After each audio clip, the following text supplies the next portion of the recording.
we are ready.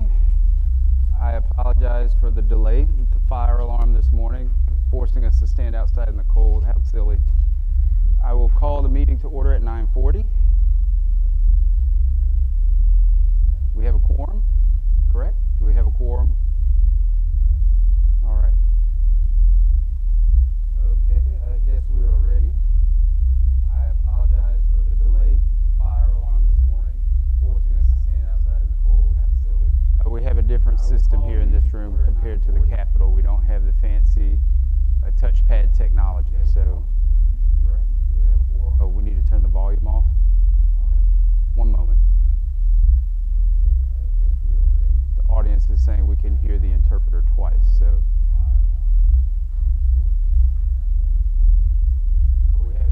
We need to turn the sound off, the volume off. We don't have the fancy touchpad technology, so we need to turn the volume off. One moment. The audience is saying we can hear the interpreter twice. Test.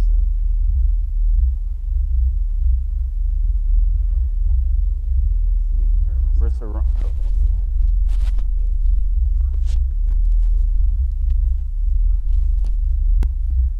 This is the interpreter speaking. On that side, we were unable to see some of the commissioners, especially as we have to stand. We don't want to block audience members.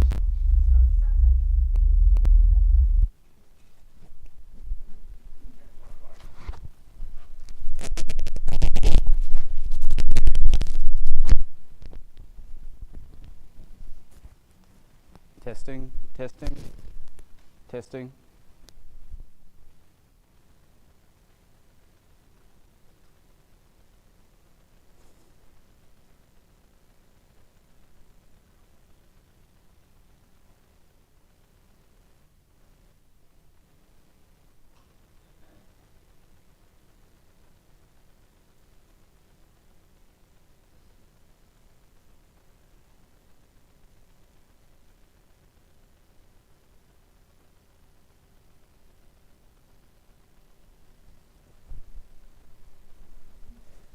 We don't have a technology specialist here like at the Capitol, so please, if you want to say something, raise your hand and wait for the chair to recognize you, and then the camera will be turned to you. I know there is a 30-second delay for the live stream, but give the camera some time to move to you and then begin your comment.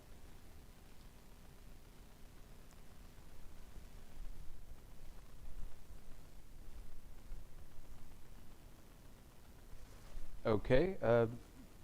Should we begin with a silent prayer? Does someone want to say a prayer, or should we do a silent prayer? Okay, I suppose we will go ahead and do a silent prayer for a few moments.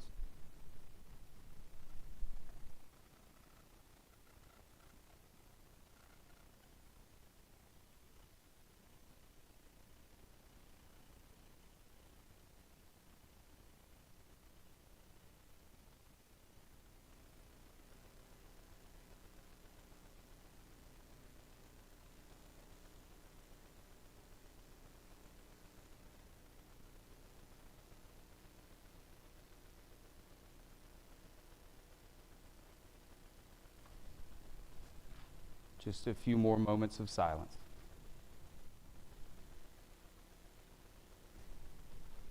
Okay, does anybody want to do the Pledge of Allegiance? Any volunteers for the Pledge of Allegiance? Does anyone know the pledge?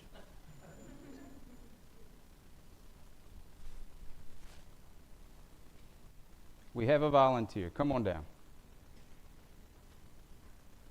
Linda Fauché will do the pledge.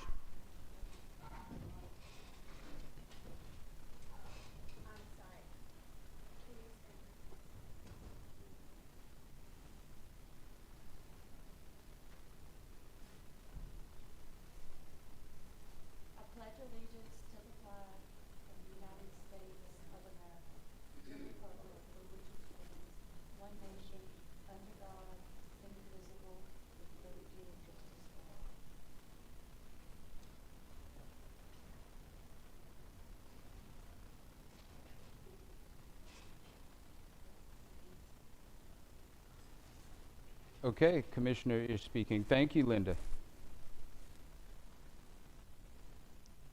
We will now proceed with the roll call. Dr. Argrave?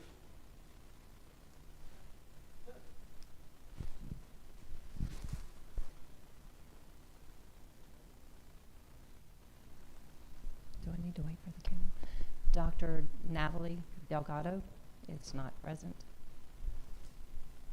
Commissioner J. Ish, present. Here. Dr. Argrave, Ashley Argrave, present. Bambi Polazola, present. Wellings, present. Cami Gaspard is not in attendance.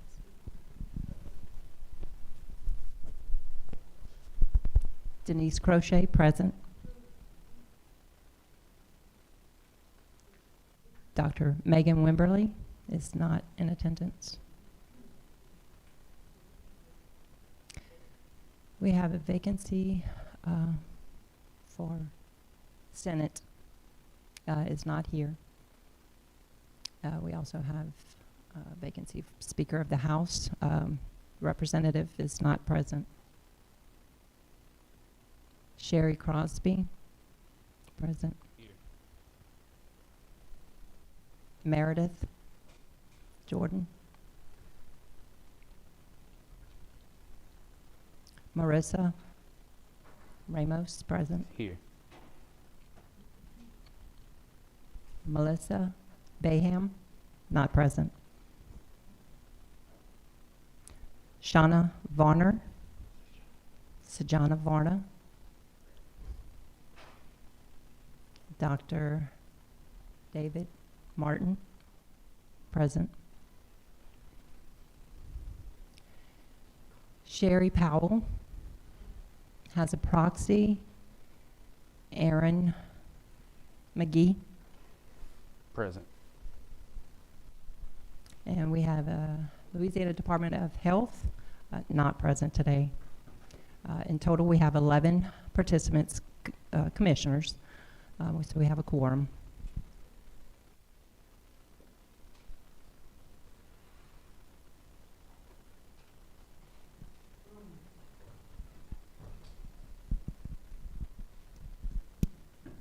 Thank you, Dr. Argrave. So now we'll move on to the approval of the agenda. We did discuss new business at the last meeting in October about non-ADA situations using the ASL Anywhere app, and I noticed this is not on the agenda in old business, so I have a motion to add it back to old business.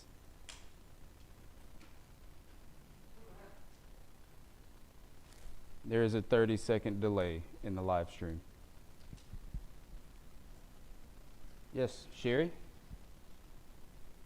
I proposed the new agenda with the corrections. You said you wanted to add old business, I want to add it to the old business. It's not there in the current agenda.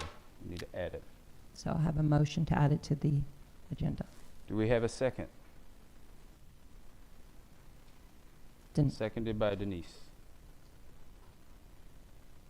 Any opposition? I need a unanimous vote for this motion as well. So any opposition? Motion passes, carries. Thank you. Dr. Argrave, make sure that is added to old business. Now I need an approval of the agenda, please. A motion I motion, Dr. Argrave. and a second? I second, Sherry Crosby. Commissioner Wellings. Brad Wellens, seconds. Thank you.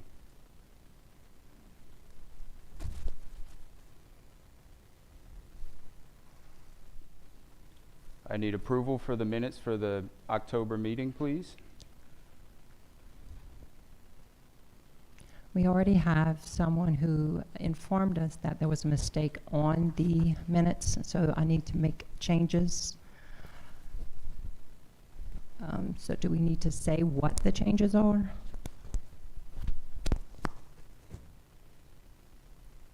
Okay. Yes. So for the record, Denise Crochet, who is present. Mistakenly, I put her that she was absent, but she was present, and obviously you can see she's here as she made the motion for the meeting. So we will change that on the minutes and make a motion to approve that. There are some grammar typos here that I see. There's some spacing on the minutes. It's not a big deal. It's minor errors, but I make a motion to approve the minutes as revised. I make that motion, Sherry Crosby. Sherry motions. We need a second. Denise Seconded Crochet, by has Denise. second.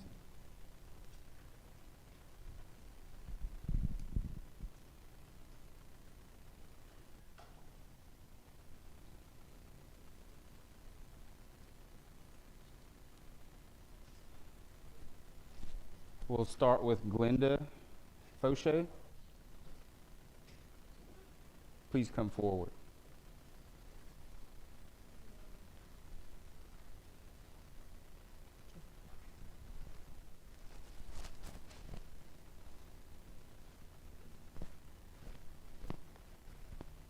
You have 3 minutes.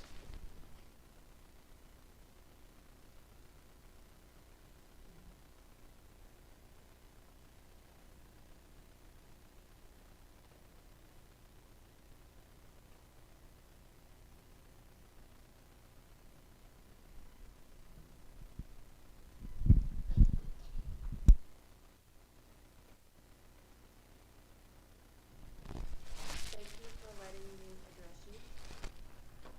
I wanted to speak regarding the requirements that are being proposed for the educational interpreters.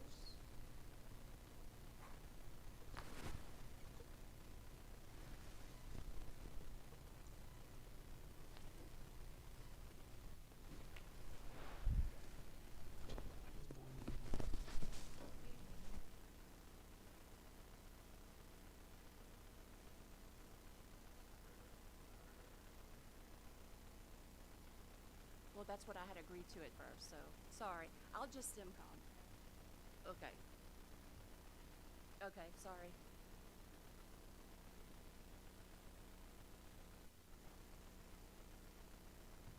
All right. Hello, my name's Glenda Fauché, and I am a RID certified interpreter as well as an EIPA certified interpreter. And I do work in the middle school currently, also doing community assignments. And I wanted to thank you again for letting me address you. Regarding those requirements for educational interpreters, I wanted to speak regarding if there was going to be a grandfathering period in, or even a time where people could work to build up their current EIPA scores, or even to get their RID certification. Because myself, there was like a 6-month wait between if you failed the testing and when you could take it again. I do wholeheartedly, 100% agree with that we need to have more requirements, because we want to raise our level of standard in educational interpreters for our deaf children. Totally agree. However, requiring all 3 of those, we're going to lose a lot of interpreters. And as it is, I know in Lafayette Parish, where we're from, we are like, even at the middle school, in total, we are like, we have 7 positions that we haven't even had people apply for. So we have vacancies, and then with the requirements that come in, then you're going to be losing interpreters that are there already. So I didn't know, because I've been picking up on different information. That's why we wanted to come today, to be here present to hear what phase of the process that y'all were in now regarding that. But I would like to ask that you do keep an open mind. And also too, another thing is, once say that requirements are pushed through and that we are working for that, who's gonna pay us to get those certifications? As it is now in Lafayette Parish, if we want to take a mode, the EIPA in a mode, there's 3. If I take PSE and it's the first time, I'm reimbursed back for that regardless of what my score is. If I get, if I want to take it again in PSE, I don't get reimbursed back for that. And then, like I said, once we have those certifications and stuff, like, will our salaries be equivalent to that? There are just all of these logistics. And again, I wholeheartedly agree with raising that level of standard because it's for our deaf people, deaf children. So, thank you.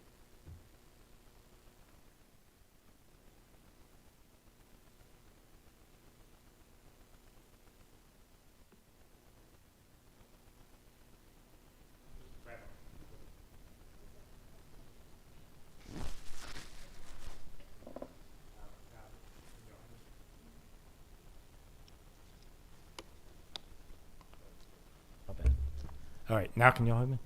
There we go. Thank you for coming because I and several other commissioners. Oh, sorry. That go? Okay. This is Brad Wellens. I represent the hard of hearing community, and I and several other commissioners have had exactly this discussion. Okay. And one of the things we do not want to do, if we do not want to make it harder for existing interpreters to continue in their profession. And there needs to be some sort of grandfathering in or some sort of waiver for existing interpreters to achieve the standards that we're, the new standards that we're setting.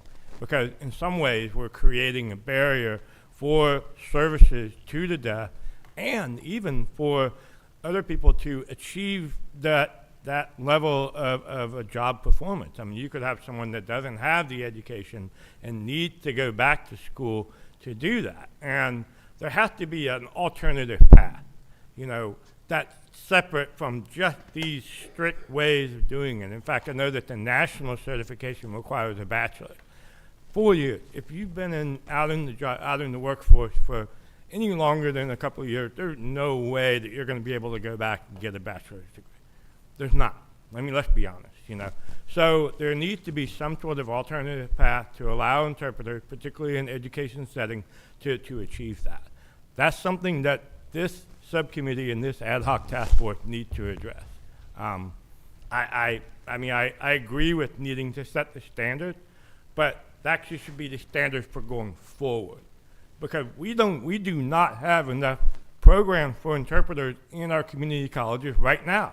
I know the only one in the state is right down the street from me at Delgado. Nobody's going to be able to come to New Orleans to take their AA classes, even if they're online, even if they're whatever. So until we build out that infrastructure and until we build out those things they need, we've got to have an alternative path. Thank you.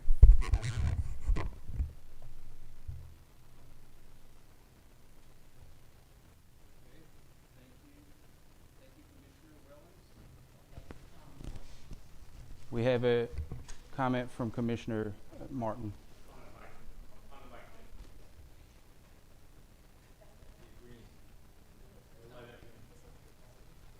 Maybe, okay. There we go. All right.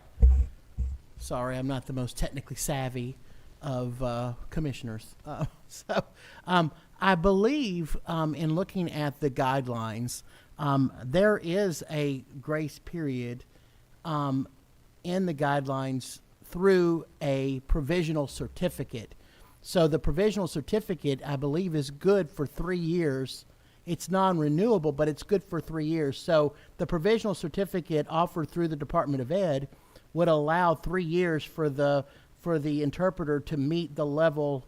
I believe you have to have a level 3, I believe, to get the provisional certificate, and it would allow 3 years to. And I'm not 100% for sure, but I'm just saying that I think that it would allow you 3 years then to get that level 4 proficiency. So that is a way of sort of grandfathering in through a non-renewable provisional certificate. So there is a mechanism there. Now, to go back to the certification cost and things like that, I think that would be a district decision based on their budgetary constraints. Speaking from the special school district, we would make probably funds available based on our need, and based on our ability to make those funds available to do those, to pay for those courses, to pay for the testing, and things like that. But that would almost be a district by district decision, because it wouldn't be, I don't think, in the LCD budget to do that. And like with any other professional certificate, when I became a teacher, I had to be a certified teacher. As a professional that chose to go in that profession, it was on me to make sure that I kept my certification up, to make sure that I was able to get my certification, and to make sure that, so as a professional that choosing that career path, that is something that I was on the hook to pay for. So I think that, any profession that requires certification, you need to it's sort of up to that professional to keep it up. But districts could have funds available to help you do that, but that would be on a district by district basis.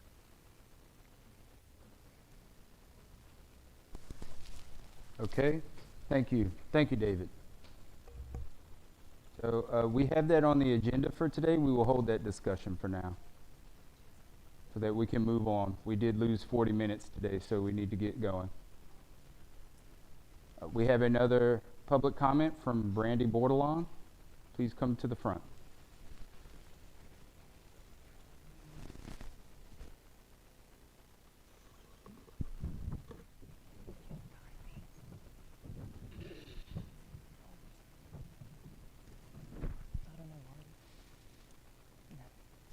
Proceed, please. Good morning, Commissioners and Chairman. I wanted to say I'm very grateful for receiving the award for FEMA and GOSEP, the Louisiana Emergency Preparedness Conference. I've had several responders asking for my business card, if I had a booth. Honestly, I had to say no, that I didn't have anything to advertise for our community except the Facebook page. After being recognized for my initiative in getting an important information to the members of the deaf community, but it appears I have set myself up for what I didn't really sign up for. Many have assumed that I am in a paid role of some kind of emergency preparedness for our community. That is not the case. I get asked questions all the time for information I really do not know. I am not an advocate, and it is overwhelming. After attending a mock training with NOLA Ready in New Orleans for disasters, I realized there is a huge need for change in our how we communicate real-time information within the local and state governments. They need to do more collaboration to be truly inclusive, not just to those who are hearing, but with the deaf people. Almost everyone knows nothing about us. Nobody is trained in how to deal with people in our community, and the volunteers do not know what to do or how to interact with us. I was just in awe. Just a little education or training in the state or city employee orientation process about deaf, blind, hard of hearing community will go a long way. Maybe a new law about this? I am passionate about making sure my community gets this information, this important information, in real time and accessible. We deserve nothing less than that. There are days where my volunteer role takes a lot of valuable time from my family and my job and my personal time. What I am saying is that this truly shows that it justifies the need for real systematic change in how we can be better, inclusive to the deaf community in times of disaster. We need to stop wasting time and get our act together. I see that all parishes are very separate and not on the same page. They all need to educate in how to approach deaf-blind, hard-of-hearing people during an emergency disaster situation, including use of interpreters in their press conferences. It is wild how the news would cut out the interpreter out of the screen. I recognize that this is a lot of work, but who is responsible? Why is that not being done? Do we need more staffing? What are we waiting for? Didn't we learn anything from the hurricanes and the floods? LCD needs to step up the collaboration work with the local parishes, state agencies, and bring more solution now. We've been waiting a long time. Deaf people pay taxes too. Deaf people deserve equal rights, equal access. Thank you.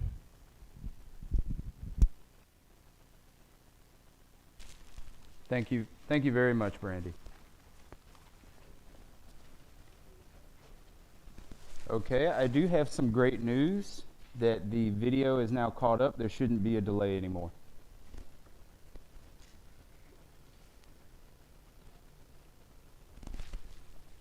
Okay, next we have reports from the board.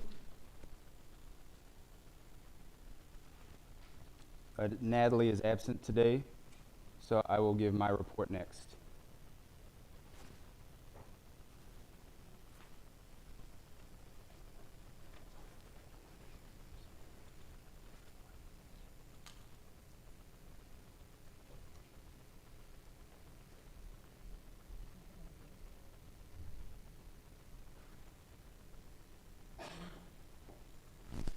Bambi wants to make a motion to change the agenda.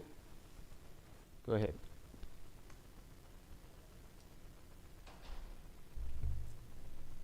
Okay, I want to make a motion to amend the agenda to move the reports to the end, just for time purposes.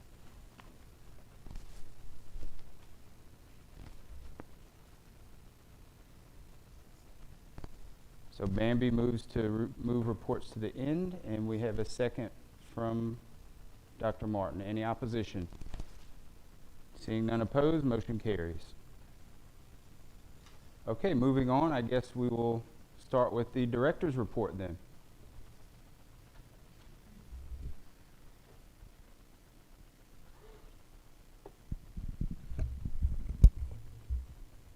Hi, good morning, everyone. We are going to start with the budget report, which I will gladly use spoken English through. If you give me one moment, we'll get it pulled up on the screen.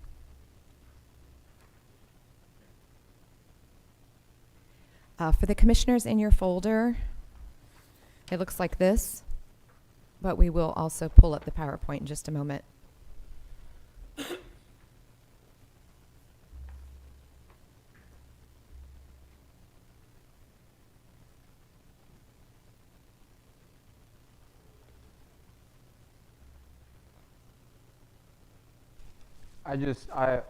Commissioner Ish speaking, I want to thank Brandy for her comment. I 100% agree with her, and I appreciate your hard work for providing accessibility during disasters. Thank you so much for your comment.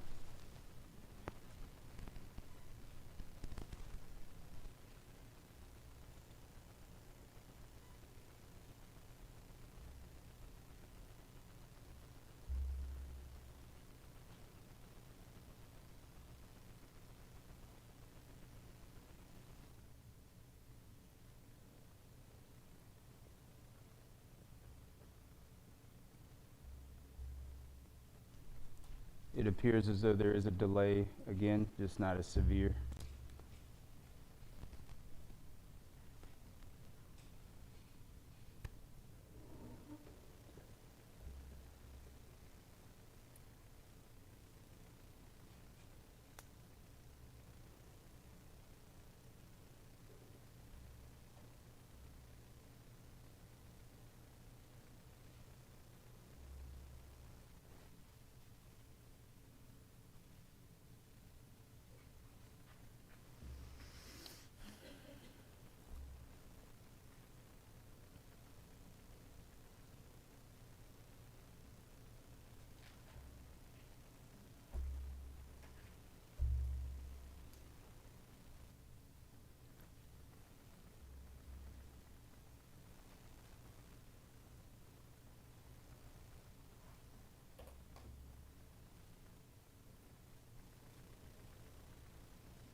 Okay.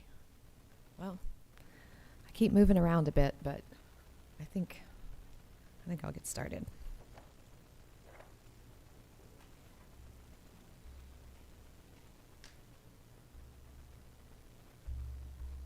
Okay. Unfortunately, it looks like we won't be able to pull it up. However, Jasmine, if we could maybe pull it up for just a moment, and then I'll take it back down. So this, I'm going to go ahead and get started on the budget year review. This is a midpoint review for the LCD budget.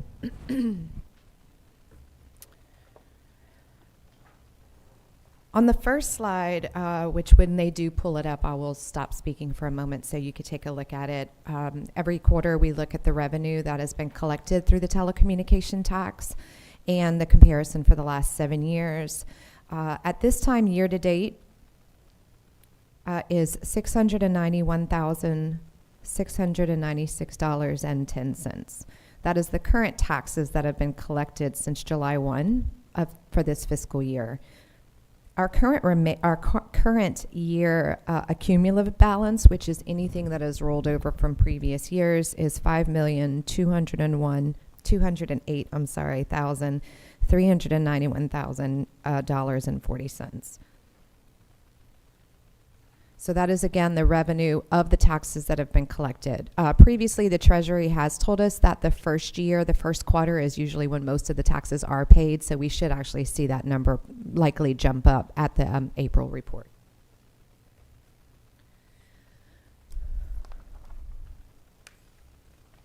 The technology people are working hard.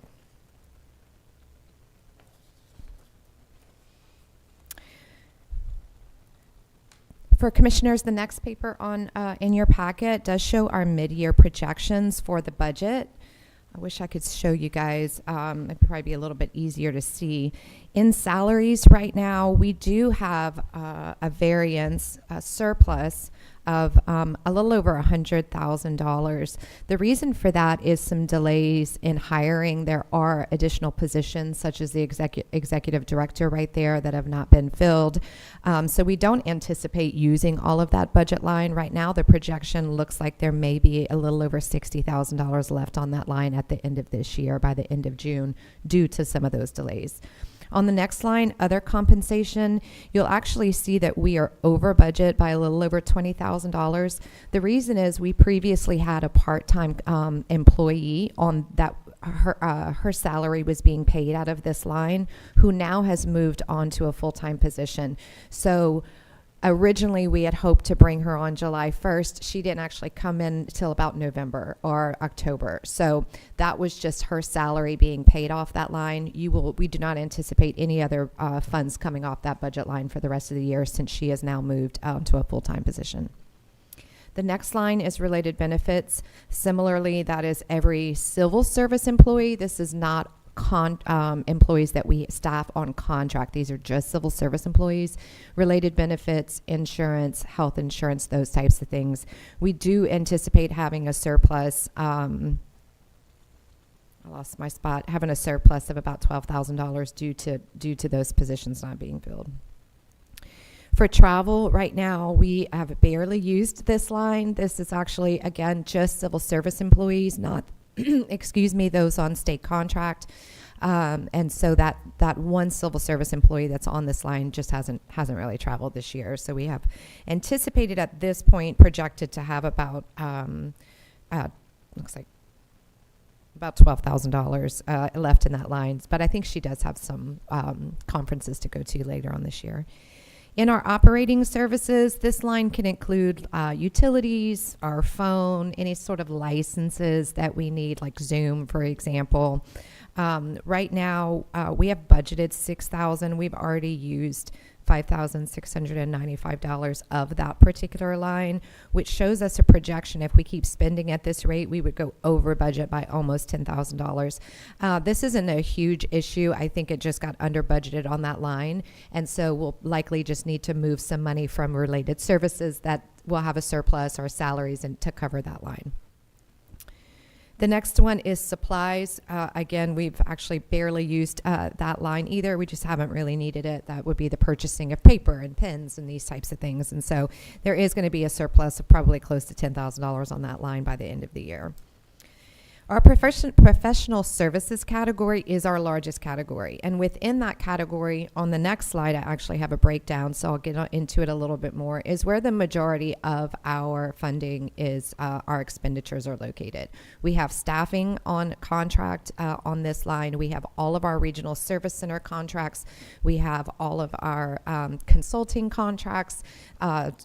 Equipment for hearing aids is on this line. Pretty much everything that we truly expend out of LCD is on this line. So I'll show you that breakdown in just a moment.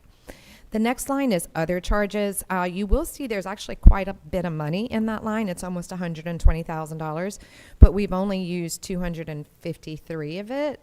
That line typically, I think, is looking back at previous years, only is a few $1,000s. I do believe OPH may have just put a little bit of our extra funding on that line.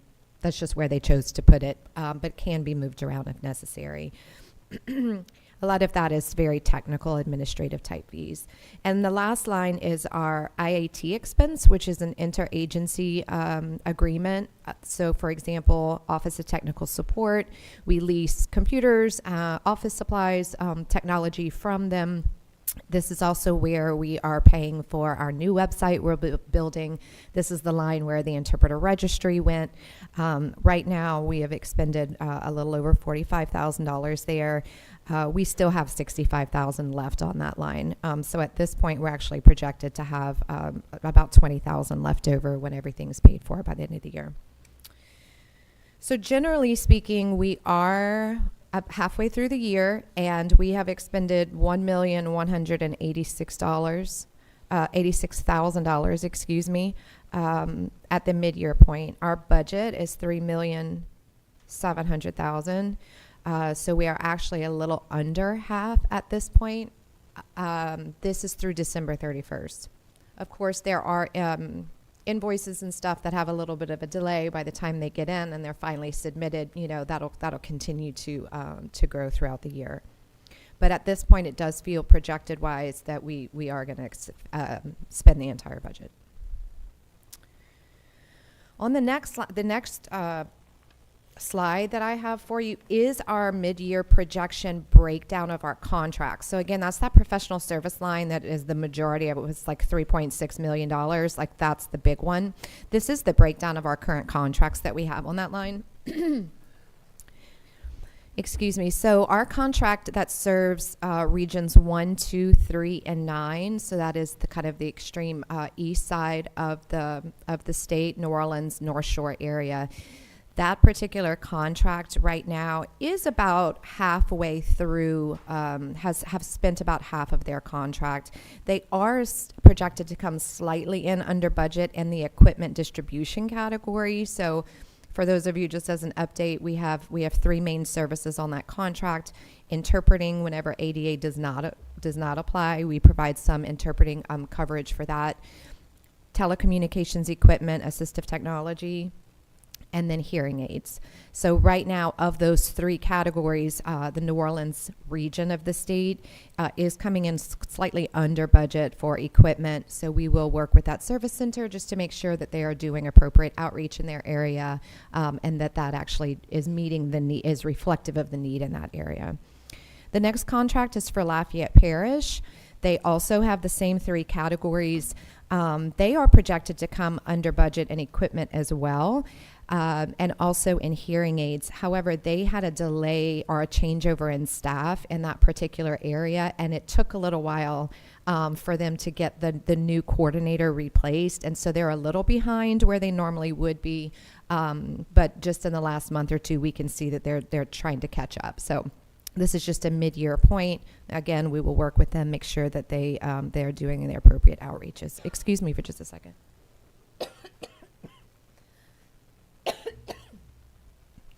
No water in here, excuse me. For regions 4 and 5, one of our contracts is Lafayette Parish only. The other contract is for the rest of Region 4, which is Acadiana, and then Region 5, which is Lake Charles. For that particular contract, they are right on budget. They are exactly where they need to be projected to maximize their contract by the end of the year in those two areas. The next one is our Regional Service Center for 6, 7, and 8. So this is Alexandria, Shreveport, Monroe area. They are a little bit under, they are a little bit under their midway point at this point in the year. However, they are projected to have a surplus in their equipment category, and they have a really great need for hearing aids in that area. So just recently, they've requested if we can move some of that funding from equipment to the hearing aids to be able to meet that need. So I'm working with our budget department to truly look at their numbers and see if that's appropriate at this time. Sometimes what we do, if we do move money around, we wait kind of till like that last quarter, just so that we truly can see what's going on. It is maybe a little bit early, but at the same time, we are working with them to figure out how to make sure that the money's in the appropriate category where the need is. Region 6, 7, and 8 has a very extensive waiting list compared to other regions in the state for hearing aids. The next contract is our SSP program. So this is the RFP that was awarded a couple of years ago. We are at this point pretty low on the contract as far as expenditures. They did have a delay also in hiring some staff positions. There are still, I think, one vacancy on staff, which this contract does pay for those staff positions. However, when we look at the hours that are provided to deafblind individuals, just that one breakdown piece, they are very consistent month to month that the deafblind consumers are using the hours. Some of the extra funding is salaries, travel, supplies, these things that just haven't been used yet. Again, we will continue to work with them to make sure that is being maximized as much as possible. In our hearing aids, this is just for the equipment itself. These are various vendors throughout the state that provide hearing aids. Of the 1.5 that we dedicate every year, with the exception of last year, that was a large increase. We've expended about $486,000 of the $1.5 million. If you look at the notes on the side, there is a delay, however, in the invoicing process for hearing aids because the regional service centers bill us and we can see how many people have come through the program. But then the audiologist or the hearing aid vendor bills us for the equipment on the other end. And that takes a little while because they go to this appointment, then they have to go to this appointment. So we can see that actually 418 individuals have come through our program at this point. And we've only been billed for 312 at the, on this end. So that 486 actually is probably closer to $627,000 of the 1.5, just with the delay sometimes in the invoicing process. So again, about halfway through, projected, most likely projected to maximize that budget. We usually do every year because the need is so great. In our staffing contract, you will see there that consists of 3 program managers, a communications officer, our admin assistant, our outreach and training coordinator, and 2 staff interpreters. There are 2 vacancies on that contract right now. One of the program managers, that was the executive director as well. We put one on each because they weren't really sure if you were going contract or civil service with that position, so we budgeted for both of them. The other one is a staff interpreter position that was dedicated for that executive director in case they needed it. That's all been delayed. So again, quite a bit of difference there. That is inclusive of salaries, related benefits, travel, etc. So that's all on that one particular spot.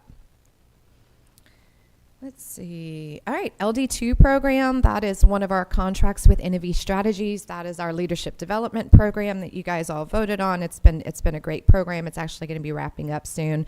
They are projected to maximize that. They've been billing us appropriately every month as their contract requires. For community partnerships, this funding is the 3 memorandum of understanding that LCD has signed that we've talked about before one with Louisiana Association for the Deaf, one with the Louisiana Registry of Interpreters for the Deaf, and one of them with New Orleans Black Deaf Advocates.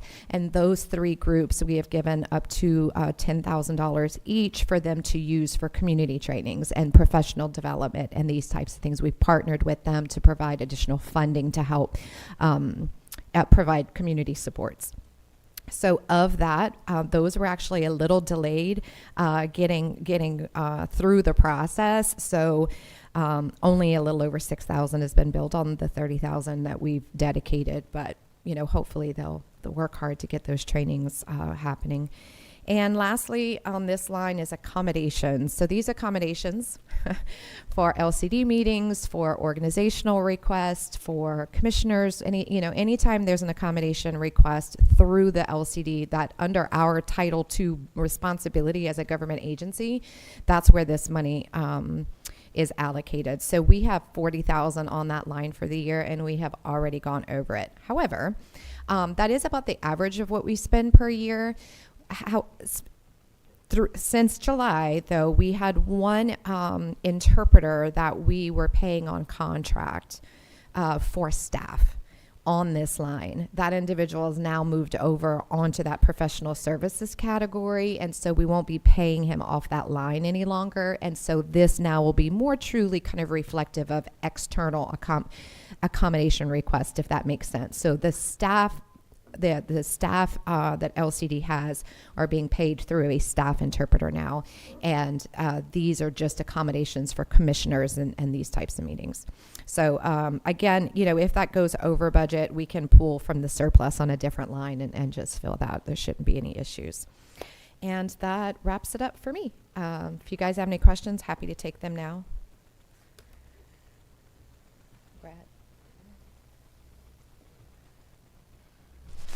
Commissioner Wellens has a question.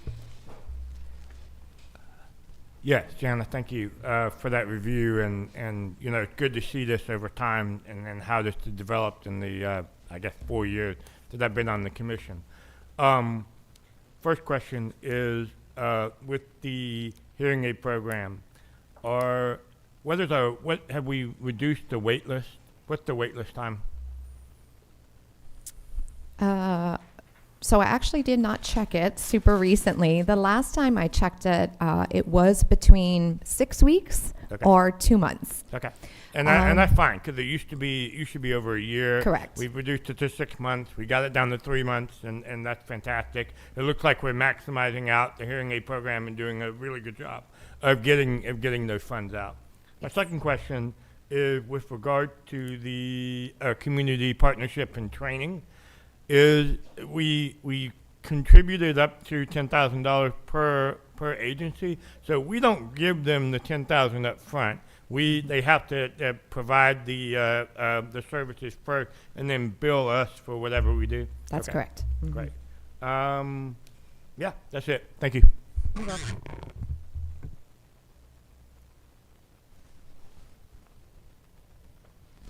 Any other questions for Jana? I have one question for you. I'm curious about the interpreting cost. You said $40,000 a year, and we've gone over that. What was the expenditures for last year? I mean, I can pull it up, excuse me, super quick, but it's going to be right around there because that's how we budget for each year. Is kind of looking at the average of the last 2-3 years. Let me see real quick.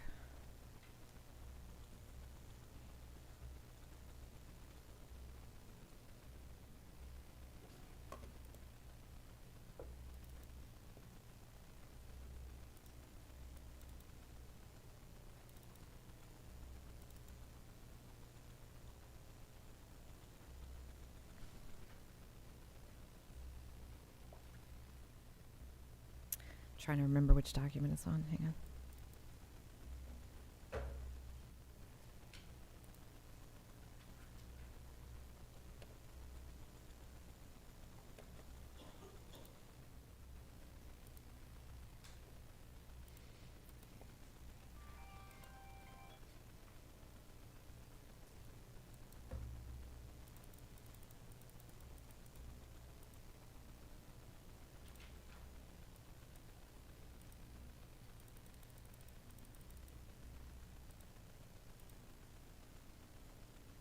$54,855 roughly. 54,855. Thank you. Okay, we will now move on to old business. Proposal for rules for LCD's administrative code. Proposed rules for LCD's administrative code for ASL interpreting work in educational settings. I'm going to sign a little more in the English way, right? Let's see, Jana, do you want Denise to start? Okay, Jana will start on this topic.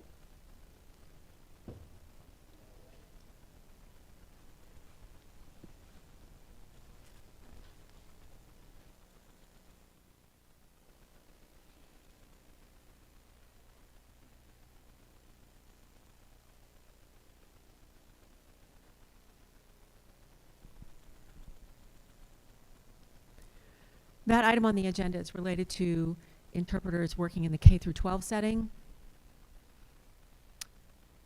This has already been proposed for discussion. It's the same thing that was given in, it's the same topic that was discussed in public comments. So an update now.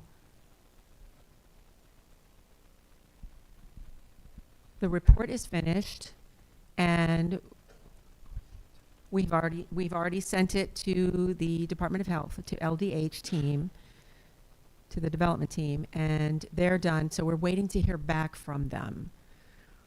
It is not yet finalized, but close. We have to wait until they review it and get back with us. Now that report is broken down into categories. The first is general provisions, and that includes definitions, jurisdictions, and the roles and responsibilities of the group of Louisiana interpreters, the Interpreter Registry Advisory Council. This group is new.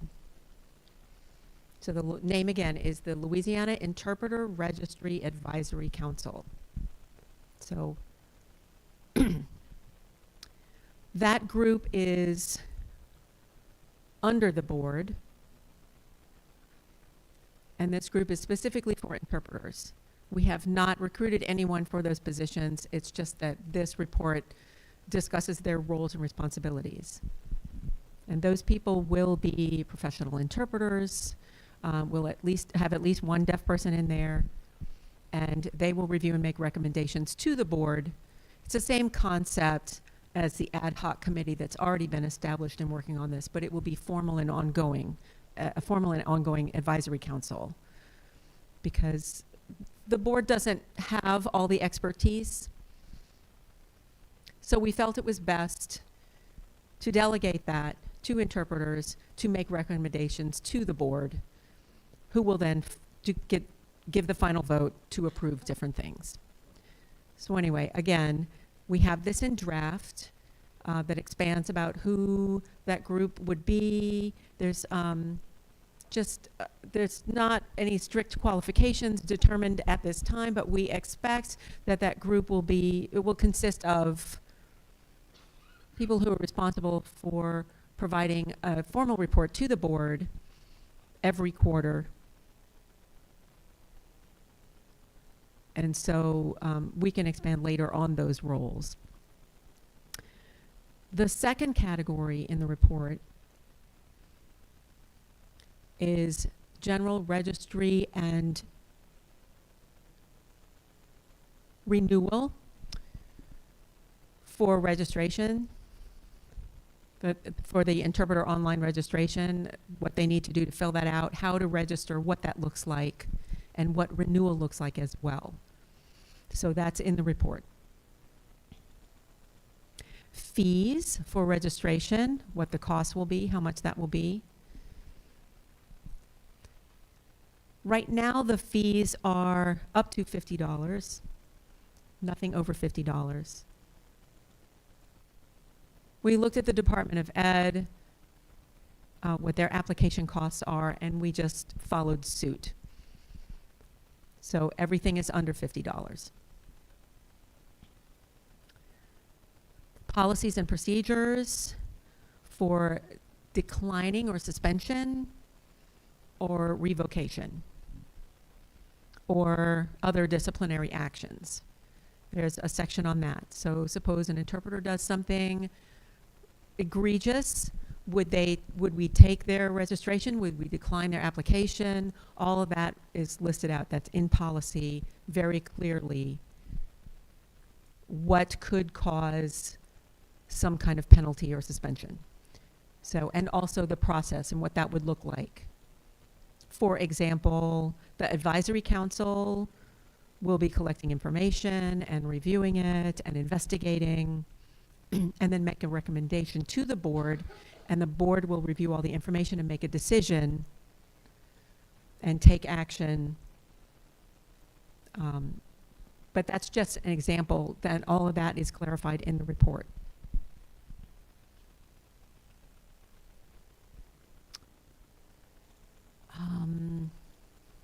A grievance policy. We have a grievance policy and procedure. The public will be able to file grievances against interpreters, and the interpreter, if they have appropriate qualifications, if they don't have qualifications, if they break ethics. So we've explained all of that and what that process looks like, and where to go online to fill that out, and all the steps that are needed to file a grievance and what they need to do. It's very clear. And then LCD would take all that information to the advisory council, who would then investigate and review. It's the same concept, but perhaps they see that there was nothing and they might close the case. But if it is something serious, they would bring it to the board.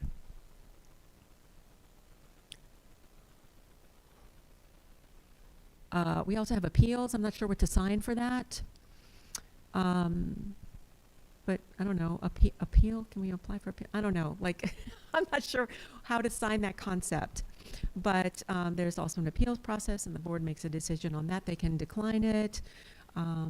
If you disagree with the decision that they make, you can appeal, and we'll go through the process again. The entire board can review all of that. If you disagree with the initial vote of the board, then you can appeal and try to make a case to change the decision. And then the final section is for standards, and that's for K through 12 educational interpreters. And that part we've been focusing on since October, and we did vote on that. That's only for interpreters working in K through 12. That's it. There are other parts of interpreting, other fields of interpreting that we have not addressed yet, but we will do that later.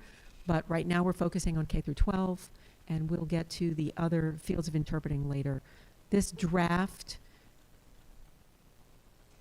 is reserved.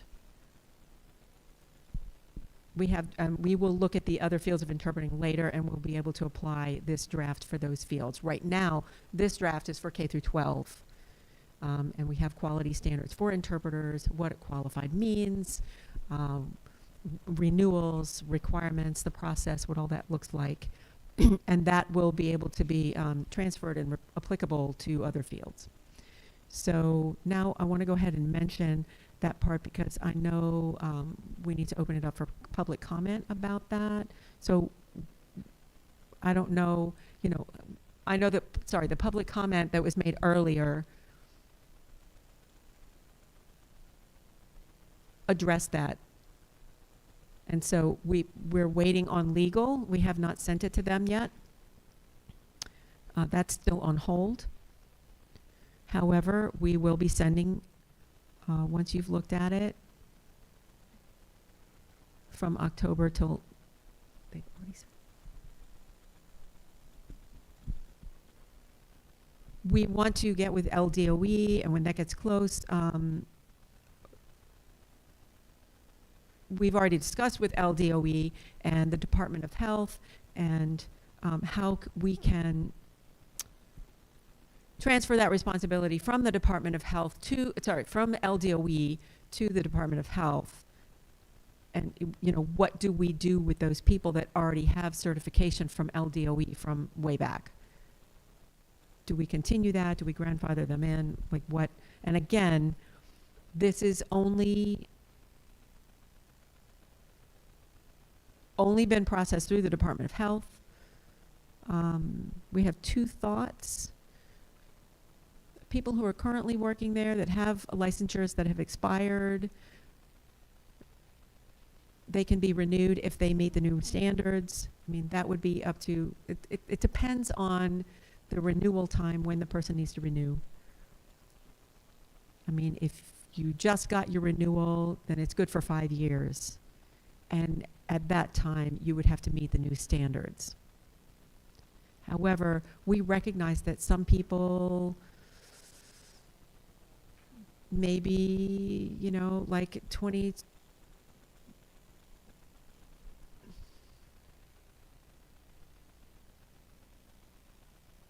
maybe a year from now is not enough time. They've been working there for 20, 25 years, and a year is not enough time for them to meet the new standards. So we'll just have to see what other options we can come up with for renewals.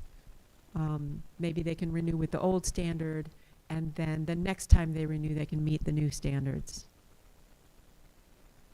So it's 5+ however many years. So it depends on each individual's renewal cycle.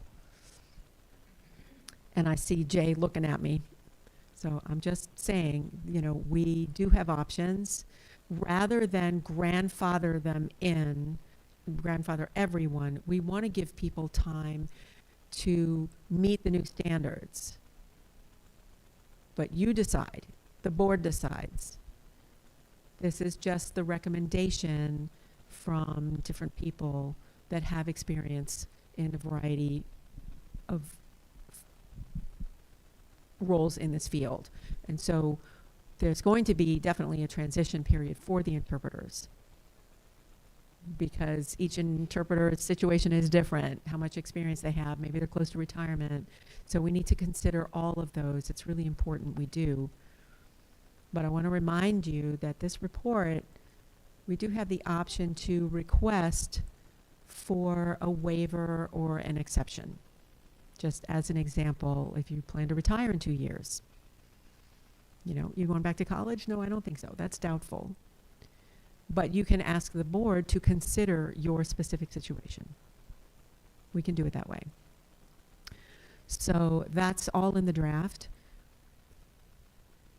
Well, when legal is finished, then you will be able to see the actual report that we will be sending to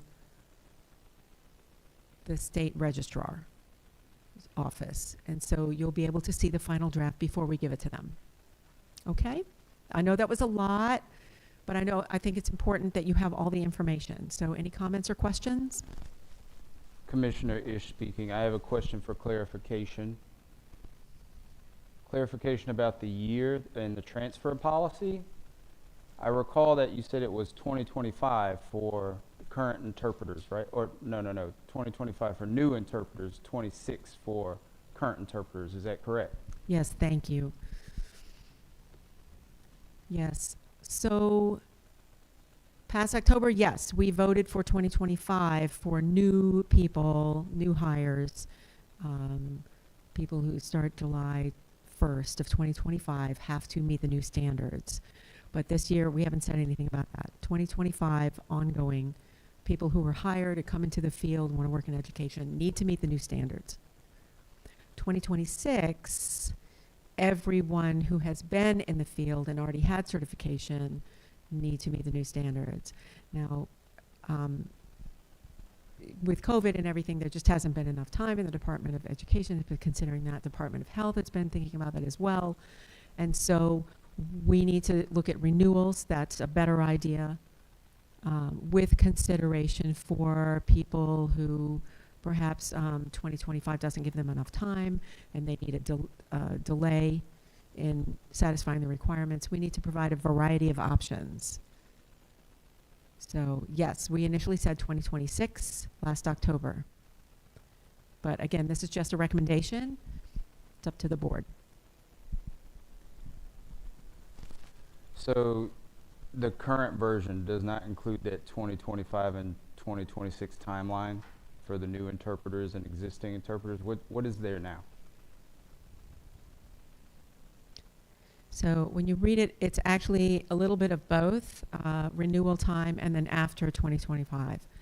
So the second renewal, I think that's, there's a bit of a conflict there. So legal advised that there may be a conflict in wording. So it would have to be for the next renewal cycle. So the first renewal, I think up to 2025, they might approve the old standards, but the following approval would be meeting the new standards. At the note at the bottom, that's after that paragraph, there should be a note at the bottom on that page to help with that transition period, that they feel maybe we need to make some adjustments in that wording. Okay, thank But you. really, it's up to the board. Dr. Martin has a comment.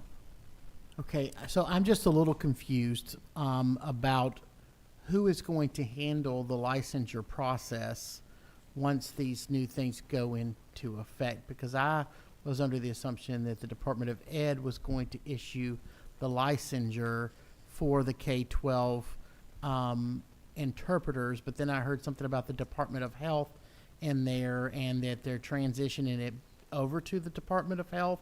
And I guess the concern I have is, again, are we going to have the expertise in the K-12 setting at the Department of Health that we have at LDOE to ensure that? And then the second thing that I'm confused about was I assumed that there was a 3-year provisional certificate that would be issued to folks that meet the current standards, and that would allow them to, and this provisional certificate can be issued to both existing and new interpreters so that they could then have the time so that they're working and folks are able to fill those positions, but they're also able to work towards the proficiency that's required under the new standards. So is that not something that is built in to the thing? Because when we're talking about grace periods and things like that, that provisional license then automatically offers you a 3-year grace period if you meet those current standards. And obviously, I deal with staffing issues. The lady that commented earlier from Lafayette, she mentioned the staffing, the vacancies that they have. As a school administrator, I deal with those vacancies like every other school does, and so I understand that. But you have to weigh that against making sure that we have highly qualified folks, because ultimately students are sitting in those seats and are relying on the interpreting services to get the content. And if you're at a level 3 and they're only getting 60% of what's being said, then 40% is being lost in that instructional environment. And so I just want to make sure that we, I know staffing can be difficult. I deal with it every day, but ultimately I have to hang my hat on what is best for children and what is best for kids, not what is easiest for adults. And so if we have that 3-year provisional certificate in there, that automatically gives you a 3-year grace period to get that done. Now, I am not an ASL expert by any stretch of the means, and I don't pretend to be. But if you're at a level 3 and you need to get to a level 4 for the certification to meet the qualifications, 3 years should be a substantial amount of time to be able to do that as a professional. So the two clarifications I need is who's going to handle the licensing process, and is that 3-year provisional built into that proposal?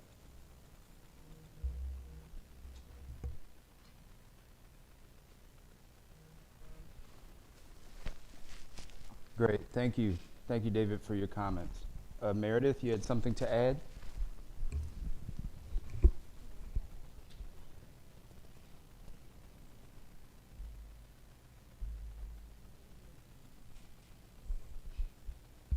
Okay. Thanks, Dr. Martin, for that question. Really great question. So the legislation as it stands gives LCD the ability to promulgate the standards, set the rules around standards, the authority to set the standards for educational interpreters in educational settings.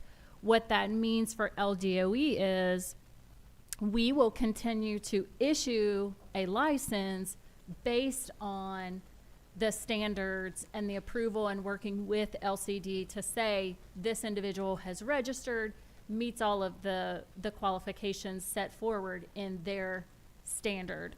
This is very similar to the process that we use, for example, school nurses.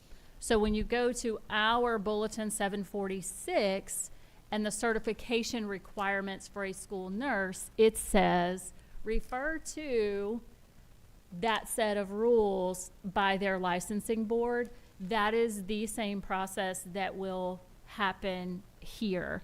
To Jana's point, I think maybe we don't need to focus so much on these dates, right? So you've got that date of 2025 when the new standards set by LCD will go into place. Now, depending on where the individual is and when they were awarded their last certification license, the date that they're going to be coming to renew could be very different, right? So you could have folks who don't come for the new standard for a couple of years down the road. If they were going up to this 2025 and I just get my initial certification, I'm good for 5 more years. I'm not going to be coming to ask for a renewal. So I think some of that is a little bit of confusion too, is there's going to be a variety of dates of when folks are coming into this new standard potentially. I'm also happy to hear, Jana, that what I hear you saying is the LDH legal team also is going to be reviewing, and I think there's a lot of question around, to your question, Dr. Martin, if I am already licensed, and to the ladies who spoke earlier, if I'm already licensed and I don't yet meet this new standard, can you legally revert me to a provisional? Can I take that certification that certification that you already have based on a previous standard? And that will all be cleared up with we need the legal expertise there to weigh in on some of that language. But I hope that helps to clear up, it may make it a little bit muddier, but some of what you were asking. Yeah, I think so. So if an interpreter is currently licensed, let's say that I'm an interpreter and I just renewed my license and it's for a 5-year term, then my license is grandfathered in once those new requirements come in 2025, then my license is still good for my 5-year thing. So that essentially gives me then a 4-year grace period to make sure that I can meet the new standards when I submit my paperwork for renewal. Is that correct? And so is there a provisional license for new interpreters that could come in? And if I'm a new interpreter, I've never been licensed before, can I get that 3-year provisional once I finish my coursework, submit everything to the department, and get that? So it looks like that would give them a 3-year then to meet those Correct. particular standards. So where it's going to be sticky is if I have 2 years left on my license right now, and when the new standards come in, then I only have a year to get to where I need to go. There could be, and if we're promulgating the rules, then what we could possibly do is look at doing same thing with an emergency certificate. When you're doing an emergency certificate to teach in a particular classroom, you can renew, if it's usually issued at 1 year at a time, right? I think so. Yeah, so, and I'm going, I've got two sets of state things in my head, so I'm still trying to learn. But if it's issued 1 year at a time, you can usually get an extension for another year as long as you're showing progress towards meeting the standards. So if the last time I took the test, the last time I renewed, I had not taken my praxis exam. Well, then I take my praxis exam and pass it, so then I can show that, and then I show that I'm enrolled in a program to get the specific coursework that I need. So we could actually promulgate rules that would make an allowance for that then, if the rules are promulgated from this board and then enforced by LDOE. So I've got it wrapped in my head. We're promulgating the rules and they're enforced by LDOE. Got it.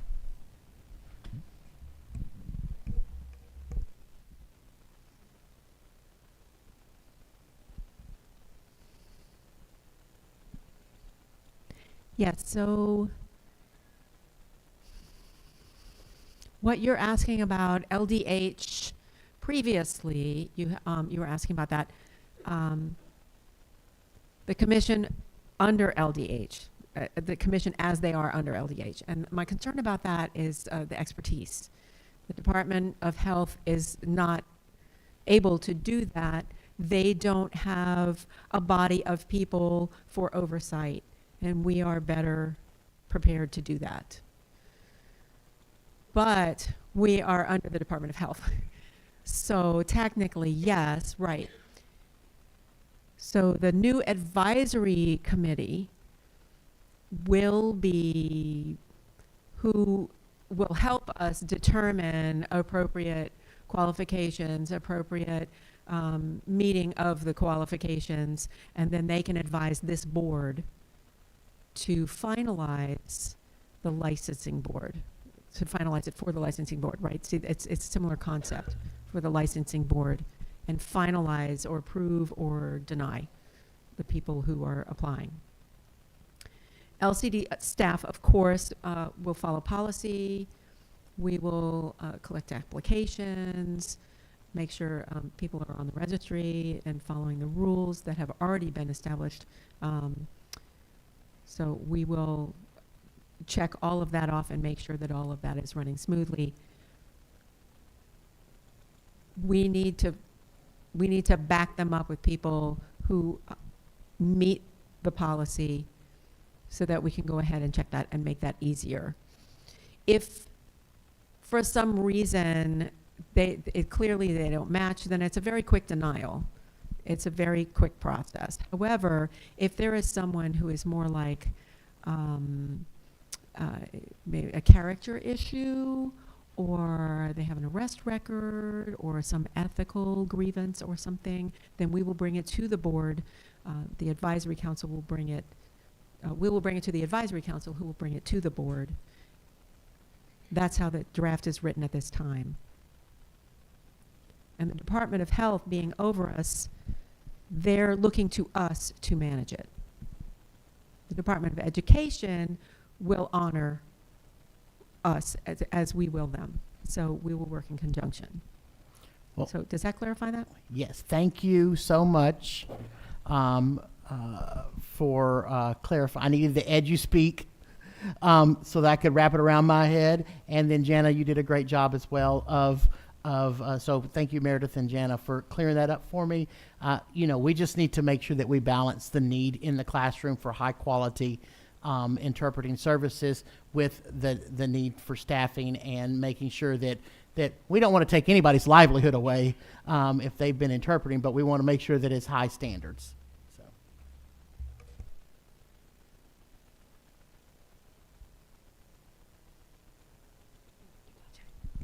So I understand that workforce is really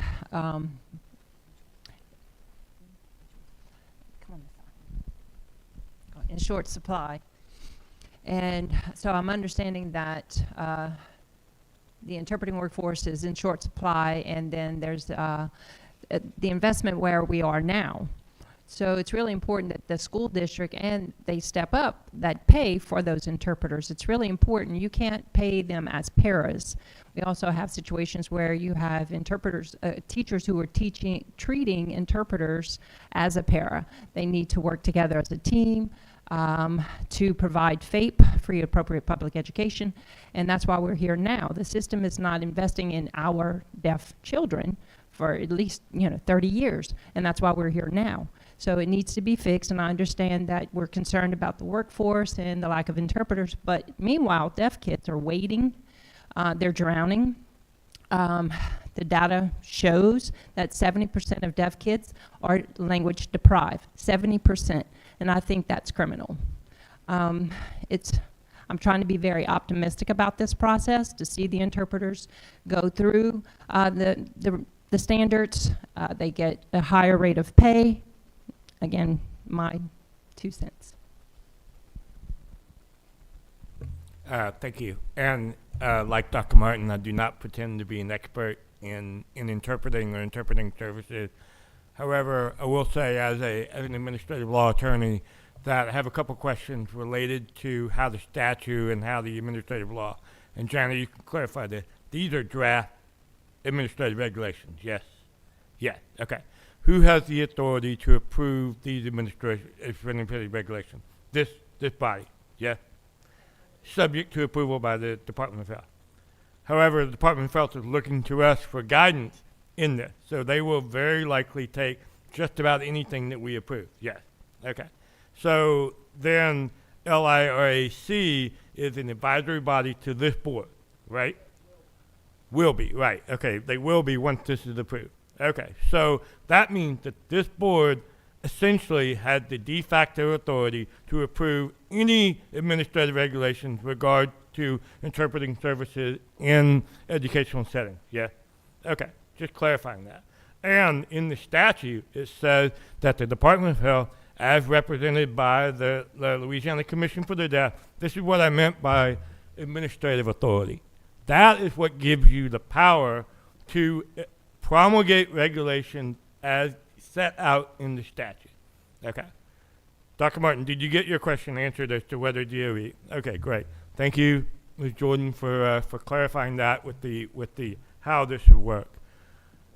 Question related to the 3-year provisional period, because I agree with Ms. Jordan that if you have a just in my legal opinion, as a government attorney who worked with this stuff before, if you have a certification, there's no way that any administrative regulation that's passed after your certification can take away your licensure. It can't. So for that 5-year, well, okay, now it's going to be if you get your license for that 4-year period, this would not apply to them. Question is, with the provisional certification, would that not apply for anyone new recertified? Yes, no, no. Go ahead, Jenna.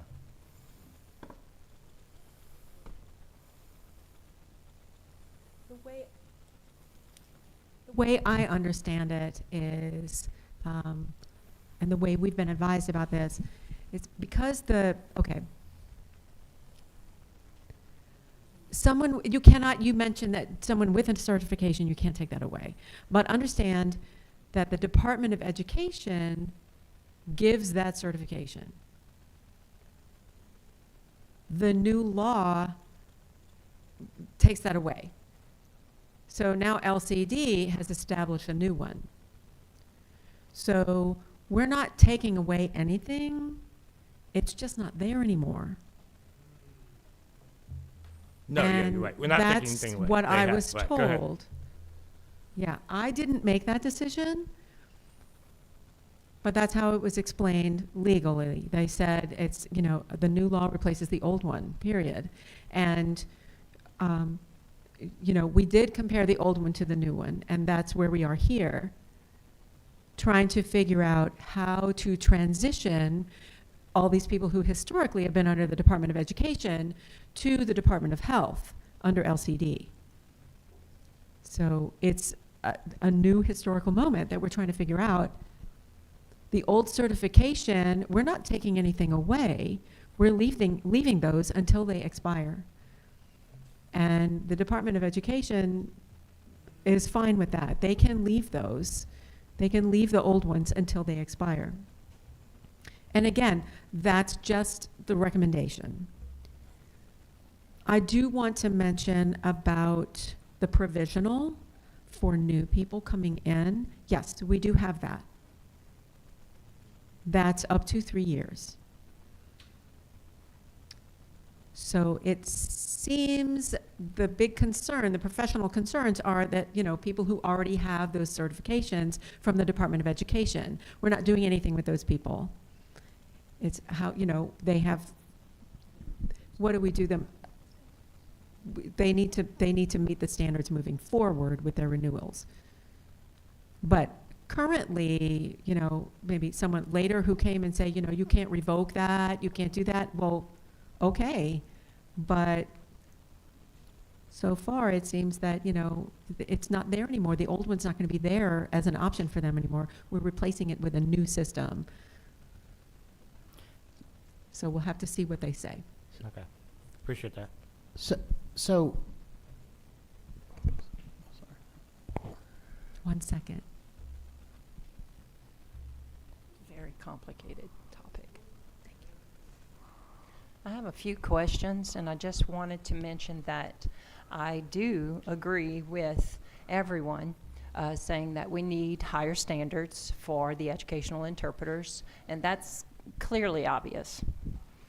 I also feel that maybe we're excluding interpreters who are good. We may lose interpreters who are qualified because of those standards. So I'm happy to see that we have different pathways, different options for those people, and it makes me excited to share that information with the district that I work with. My question is, so currently LDOE has a standard? It's, I believe you have it on your, but there's no one monitoring that. So this new standard, from my understanding, is that this advisory committee will monitor, but you also have the authority to fire. Do you have the authority to fire an interpreter? I'm curious about that because it seems like the responsibility is still on the district. They would still have that authority to terminate an interpreter. So currently, the district is not monitoring the standards that they have now. So how do we get the district to follow those new standards? We are setting up we could set up standards all day long, but who's monitoring those standards? You know, we're going to terminate people, we're going to let people go, and make sure that they're on board with us. So speaking from a school district perspective, right? We sort of teeter a line. We're a state agency, but we're a school district. You know, it's sort of a weird thing. But speaking from that, it would be the same thing as me having an unlicensed teacher in the classroom and the enforcements that are required there. If LDOE comes in and audits us and finds that we have unlicensed teachers in the classroom that are issuing Carnegie unit credits, then we would get in trouble. So it would be the same. It would be very similar to that if you as a school district, if you know the law is that you have to have a licensed interpreter in that classroom and you're not following the law, then you would fall under the same things that the penalties that you would have for the same thing that of having an unlicensed teacher, because now you're required to have that licensed professional in the classroom. I did want to hit on one thing before I yield, and that is I just, thinking about all the little loopholes and things that come along. When you're an educator and you're renewing your license, you would not be reverted back to a provisional if you already have a professional license. you would be renewing, but you have to renew under those same standards, under the new standards, because of the way the law is written. However, a loophole, if you let your license lapse and you reapply, I don't know how how LDOE looks at this, but a lot of times if people allow their license to lapse, then they have to qualify under the current standards. If the current standards allow for a 3-year provisional, if you don't meet all of the qualifications, then therefore they may be forced to issue you that 3-year provisional if your license had lapsed and now you're applying under the new rules. I'm just saying that's a loop. I mean, being a school administrator, you learn to work those loopholes. So that could be a loophole that's out there.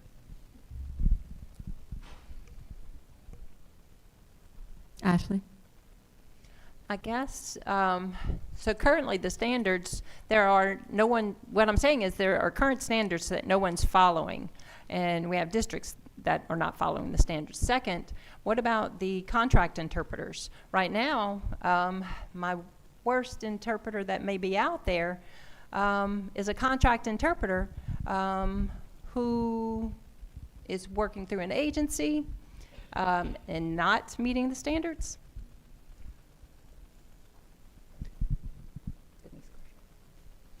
Calling Denise Crochet. So, just a point of clarification. So, the word license, no interpreter has a license in Louisiana. There is a different meaning. It's certification.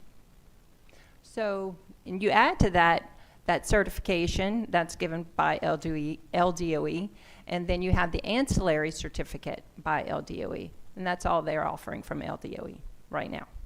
So that was a point of clarification. We keep using the word license, but that's the incorrect terminology. There is more that I could go on with, but I'm going to hold off on that. I don't think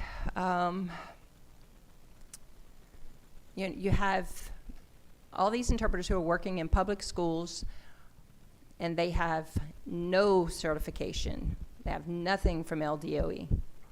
They have no formal training. There are many who are working in public schools in this area that hold no documentation proving their skills. LDOE, you are right, Ashley, for 30 years, they had that ancillary certificate, but nobody was policing it. No one was looking at it. There are people, who are important enough that were able to sign this document, people who thought it was important enough to apply with LDOE for that certification.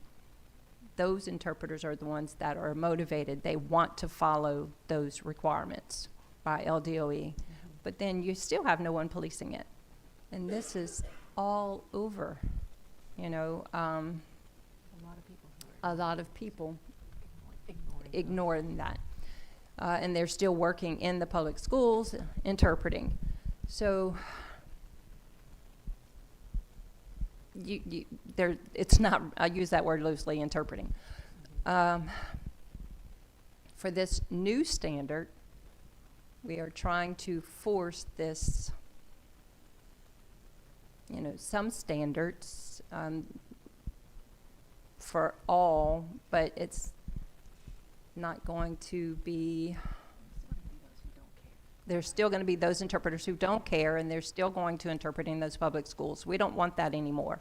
A 5-year delay in that process. That's 5 years where children are not being provided FAPE. You have first grade to 6th grade where they're not getting that language, and that's what's causing the deprivation.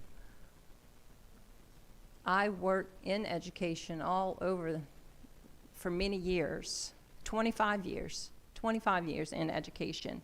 And when I left education field, that was in 2006, and nothing has changed. Nothing. Nothing has changed. And we're still relying on LDOE for standards. We just don't have, the,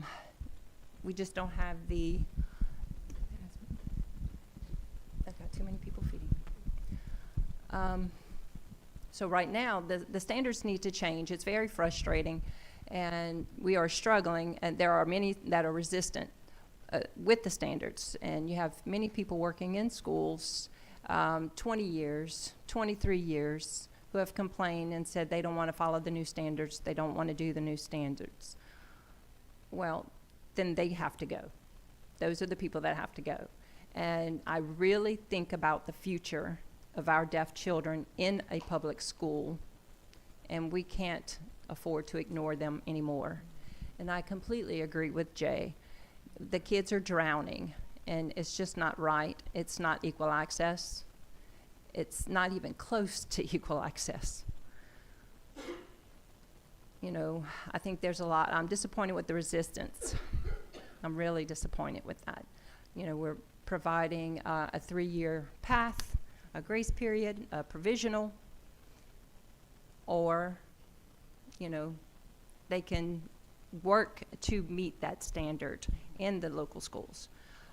It is their responsibility to decide with the budget and how to pay for that, but that's separate from us. You know, that's just like any other teacher.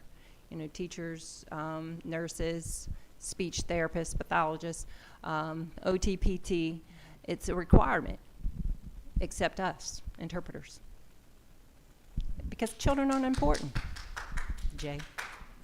It's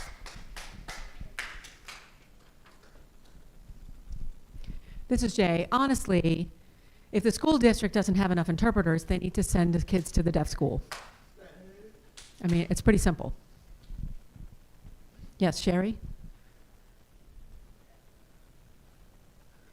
When we're talking about interpreter standards and the monitoring or the oversight of that, is each district is going to hire their own, and are they going to follow that? Is LDOE, I'm just looking at the list on that. Is LDOE doing that? Who's going to be doing that? This is Janet. Yes, so that's a similar question that's already been asked. So I think, one second, I think effort, it's a priority. The districts themselves need to have someone who oversights that, who monitors that. It should be, but I understand not all districts will do that. Yes, some will. Yes, some will be great at it, and they will follow all the rules and make sure that people are doing what they need to, and others will ignore that. LCD, I think you have the responsibility to recognize districts who are not following it. And, you know, think of what you can do as a board. Can you say something to the district? Hey, we can send a letter or something. Hey, we're aware. Sometimes they don't know. Sometimes they're not aware. Maybe they're not ignoring it on purpose. Maybe they're just clueless. So there's that. And then also, I know LDOE has a grievance procedure right online. You can fill out a grievance. So the Department of Education has that. If the district is not following the new standards, then you can file a grievance with us, LCD, as well, and with LDOE, and then we can work together to address that with the district. Like, what's going on in this district? And understand that that is part of the employees. That's part of what we do. We have no authority over hiring and firing within the district. So the district themselves are responsible for that. But we can bring the spotlight to that, and DOE can as well, like, this is not appropriate and this needs to shift. Then also, you know, on the flip side, working as interpreters, you know, with that topic without meaning that person is facilitating communication, period. That's it. It depends. It doesn't. They are working without the requirement, the required qualifications, and they can be disciplined for not following their job title. And the district, we have no authority specifically over the district, but over the person, we will. And somebody can file a grievance against that particular interpreter, and if they chose to work without following the standards, that means that they ignored the standards, we can actually penalize them.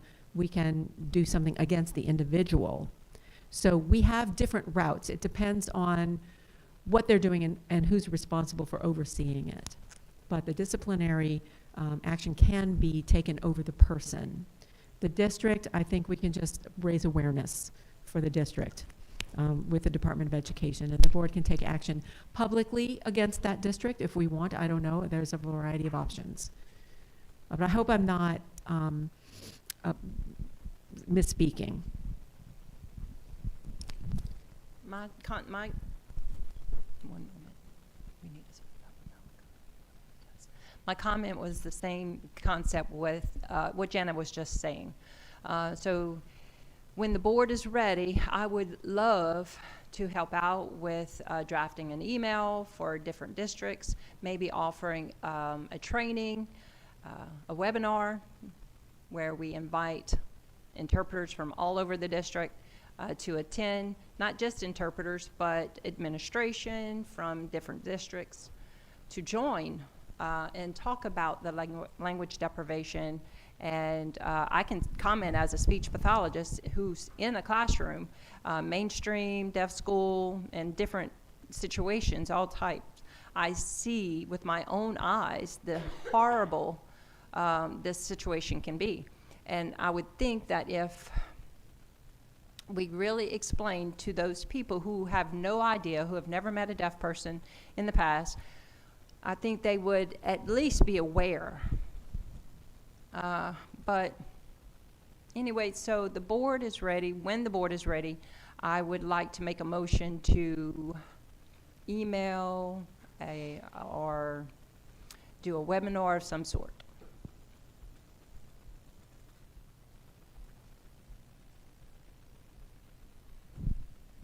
Okay, go ahead, Meredith. Melissa, I completely agree with you. I think all of the things that this commission has done prior to me joining, now moving forward, I think more training, the mentorship that the commission has talked about, and getting the registry together. One of the things that we've done is starting to communicate, hey, there is a registry. We'll be updating it more and building it out more, even so our school systems know where to go to find high quality interpreters. How can I get in contact? Where are these folks for me to employ to provide the best services for my students? So I think definitely training, we would be happy to partner with and help communicate and make that accessible to all of our interpreters in our state. So I think a lot of the things that this commission is doing moving forward is certainly going, and setting up, is going to make it better, and giving the interpreters a connection and a network, a system of training, a system of mentorship to grow themselves, I think is certainly going to help it get better. We know we're not where we want to be. We know we want the best interpreters in front of our students. To Janice's point, we do have state complaint procedures that can help with some of these concerns where we're not providing students with FAPE and we're not providing them with the access to language that they need. But I am hopeful in the setting up of the training and the registry that some of this development and growth will also make it better for our students too. Brad? Thank you. I'll be real quick. 2 points of clarification. I want to go back to what Janice said in her initial presentation was there's a waiver provision.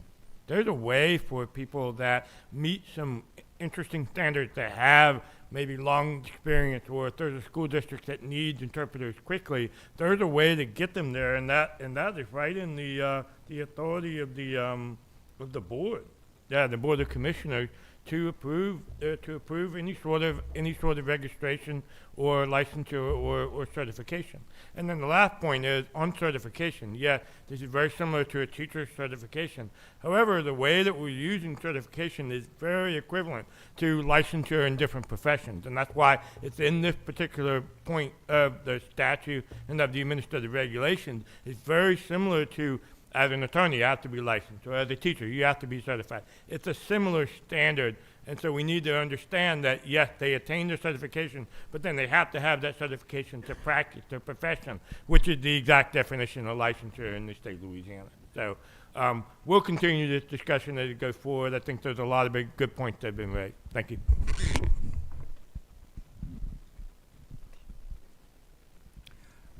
I want to try to wrap this up.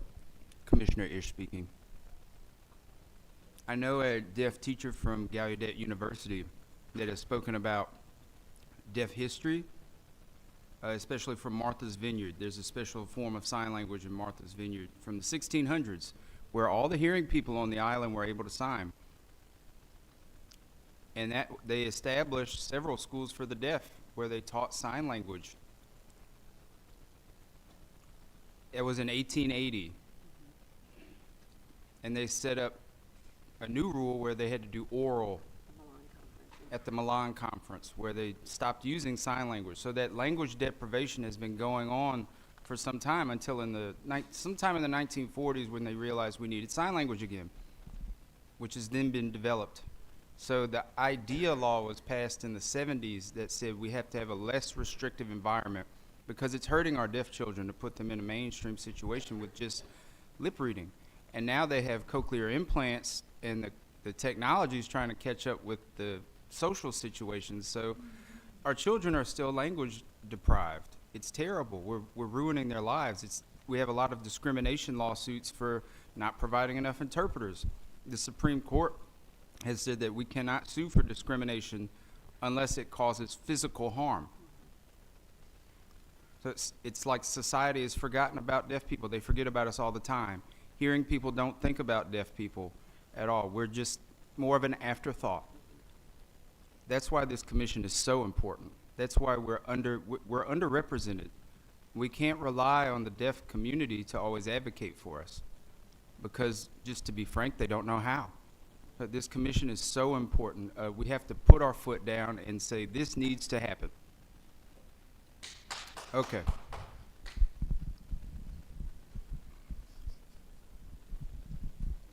So we need a motion now or something to keep this going. How would you like to proceed with this?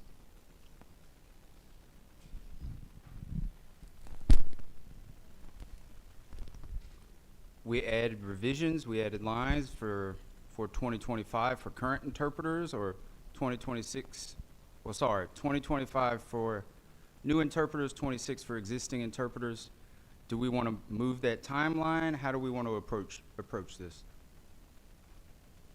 Denise? I don't mind. I don't think we can unpack what the ad hoc committee has already done. So I suggest that I'll make a motion that we go ahead and send it to legal, just as we've discussed, and go ahead with the process.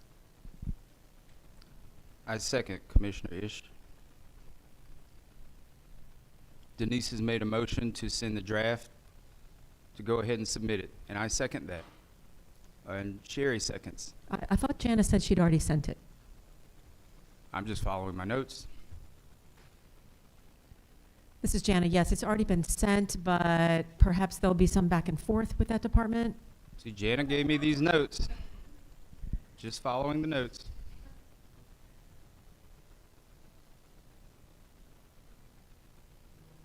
It says they accepted it. That means that they accepted it as is, but it depends on legal's response. So we may have other considerations that need to be included. We're waiting for their report back.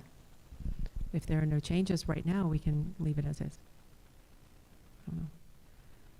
So I just made the motion. If we don't need that motion, Sherry? Sherry had a vote? Sherry?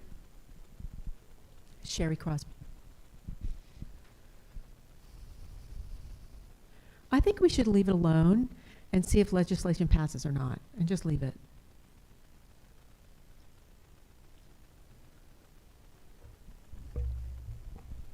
So, Dr. Martin? so I make a motion that we table this until we get word back from legal.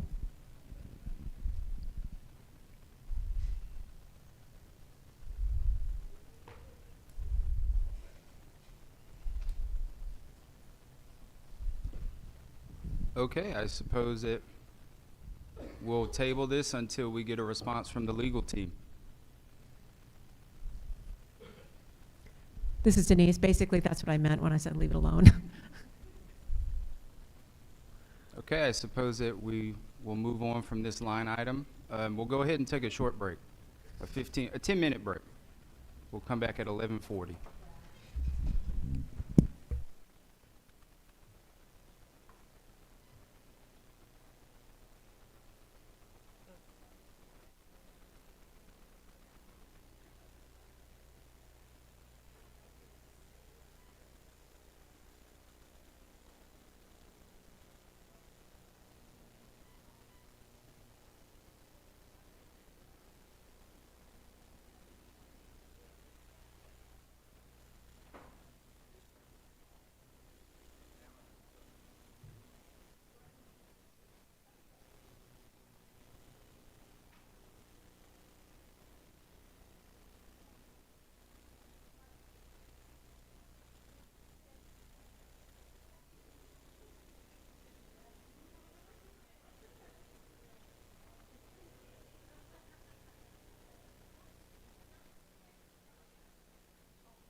We're ready to go. Commissioner Ish here. We're wasting precious time, so please let's get started.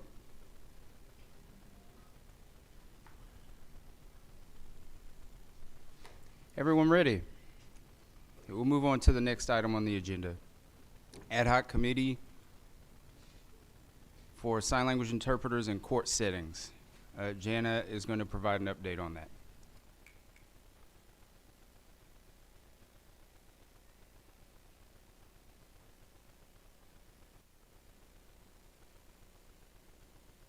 Hello again. So we have a new topic. We just previously finished discussing the educational interpreter administrative code K through 12, but now we're going to talk about in a legal setting, a court setting. We recently voted to set up a new ad hoc committee, and someone will submit names for the people that will be on that committee. But I wanted to let everyone know that the Department of Education told us we need to hold off on that court setting ad hoc committee. We need to work closely with the Supreme Court in Louisiana, who already has some standards for those interpreters in a court setting. We've been working with them, attending meetings, had several discussions, and with the previous discussion with the educational interpreter was a deep discussion, so I'm suggesting that, well, not suggesting, but I've heard the suggestion that we are considering holding that court setting standard until we have that ad hoc committee set up. The new registry advisory committee, once that's been set up, not the ad hoc committee. And then they would be able to monitor or set up the standards for legal interpreting. And we will work together with that group, and then we'll give it over to the board. There's a timeline.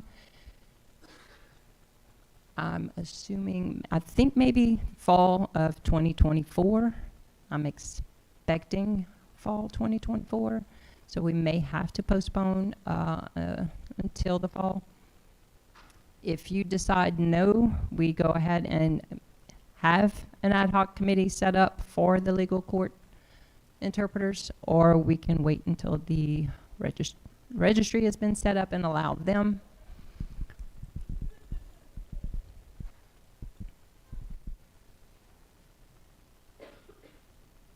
I'm sorry, what?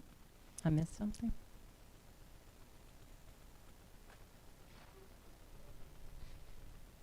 Okay, so now, how would you like to proceed on this? Are we establishing a committee, or in light of our time right now, I think we should go ahead and I make a motion to refer to the advisory council so that they can discuss the rulemaking that would be best suited for them. We do have an ad hoc interpreter group that already worked on the educational standards. I don't know if they wanted to do court as well. I'm seeing a no. This is Denise. The ad hoc committee was set for the educational interpreter, and the IRAC was set up for the court interpreting committee. So we'd make a motion at this time. Okay, would anyone like to second? Wait. Sherry has seconded.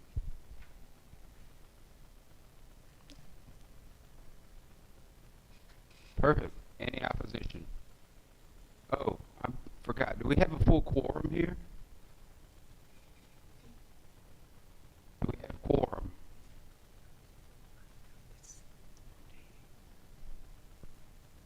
We have 9 members. Someone's still in the restroom. Miss Sajada Varner.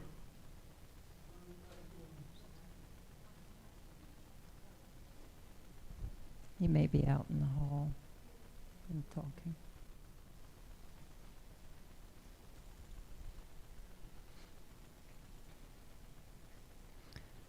Can we hold that, this is Sherry Crosby, can we hold that motion until after we have quorum, and then we can move forward? It sounds good. We have our 10th person.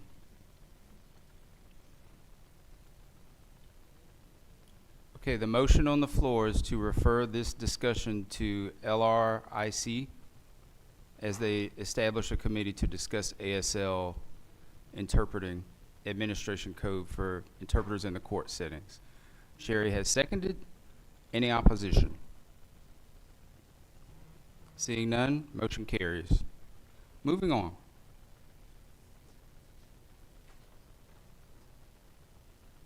Letter C talks about impact of SB 98, decisions regarding Act 128 on the LCD program and board structure. Commissioner Wellens, would you like to start the discussion?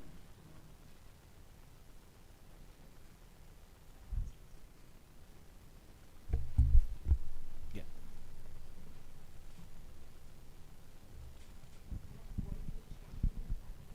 Yeah. Okay. Pull it up on my. Oh, they're going to pull it up. Okay, great. Hang on just a second. Technical issues. Again. Yeah. That.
All right, Jan, are we ready? Okay. Got it.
Good.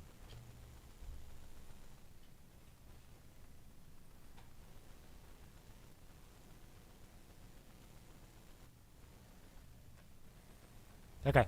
My name's Brad Rollins. I'm the commissioner for the Hard of Hearing, but I was also the chair of the subcommittee or the ad hoc committee that reviewed the impact of Act 128 on the LCD program and the board structure. And along with Jay, Bambi, Jana, and Sherry, I'm representing this ad hoc committee to basically sort of explain the thinking behind our recommendation that's going to be to the board.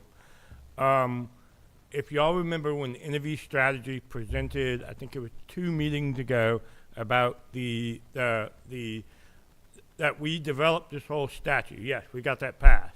But then with the Louisiana Department of Health, LDH, legal team came in and said, okay, this is our interpretation of what this statute does. And what that did was it required a complete separation of the board from the staff, meaning that we weren't going to get the administrative support that we needed to carry out the programs that the board is enabled to, only because we were asking for an advocacy role. And okay, so this is our response to the Department of Health ruling in terms of that legal documentation. Interview strategies helped us develop this. We looked at all the act itself. We looked at some of the things that we made in the recommendation. So we felt that the core of what the board has supported is what we represent here as the subcommittee, as the recommendation to the board, which is that the proposed structure that you saw on the screen, which was to separate the board, the Louisiana Commission for Deaf, as a separate state agency, okay, out from under the Department of Health. And hopefully what we would do, we would contract with another state agency. In this case, we would probably look in first case to do what's called a memorandum of understanding with the Department of Administration, DOE, which is where a lot of independent boards, commissions, agencies, small entities like us, so we don't waste money on administrative type of things like HR and computer support, IT, all the rest of that. We can fund it without having to pay for the administrative structure behind that. DOE would give us that ability. We would contract directly with them, and that the majority of our funds would go towards services. Janet, do you have something you want to say?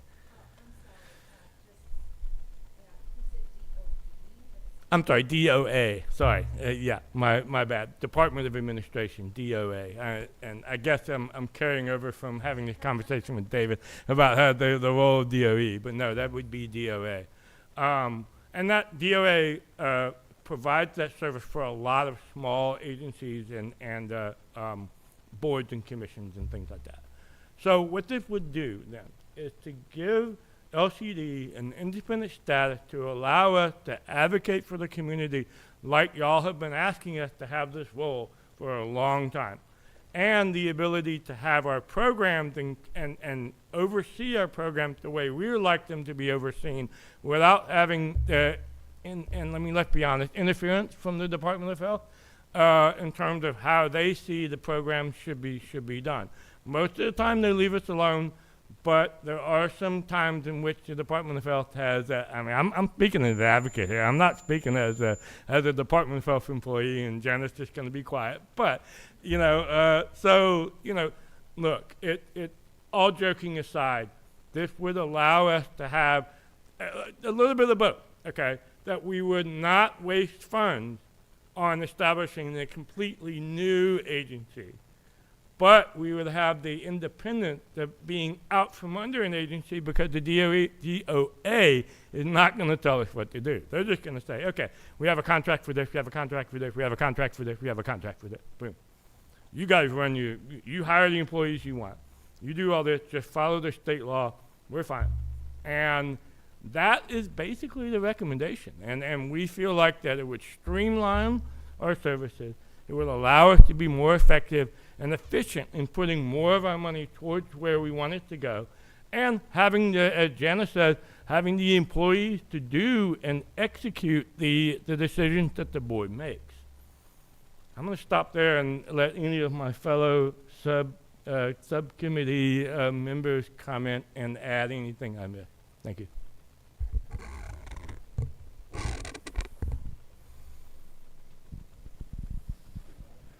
You said it all. Commissioner is speaking.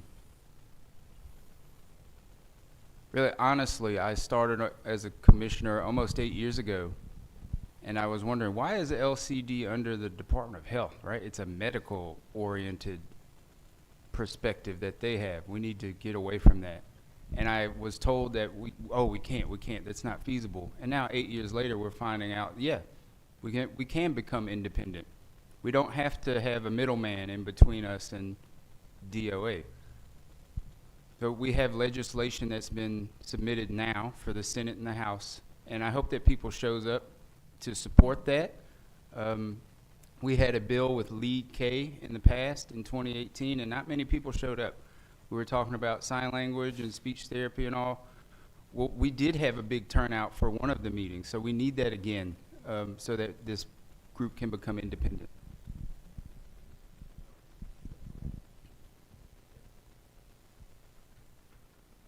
I forgot to add, because that is in statute, that the existing structures in statute, we're going to have to request a new bill to put into place the structure that we're proposing. And Senator Caleb Kleinpeter has been the one who we've been working with to develop and draft that bill.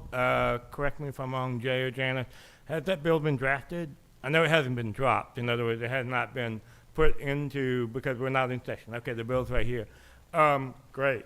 So, yeah, and we'll work with Senator Kleinpeter to make sure that we have that in place and you know, moving forward. So, any questions? Oh, one other thing, and I will add is that we need y'all's support.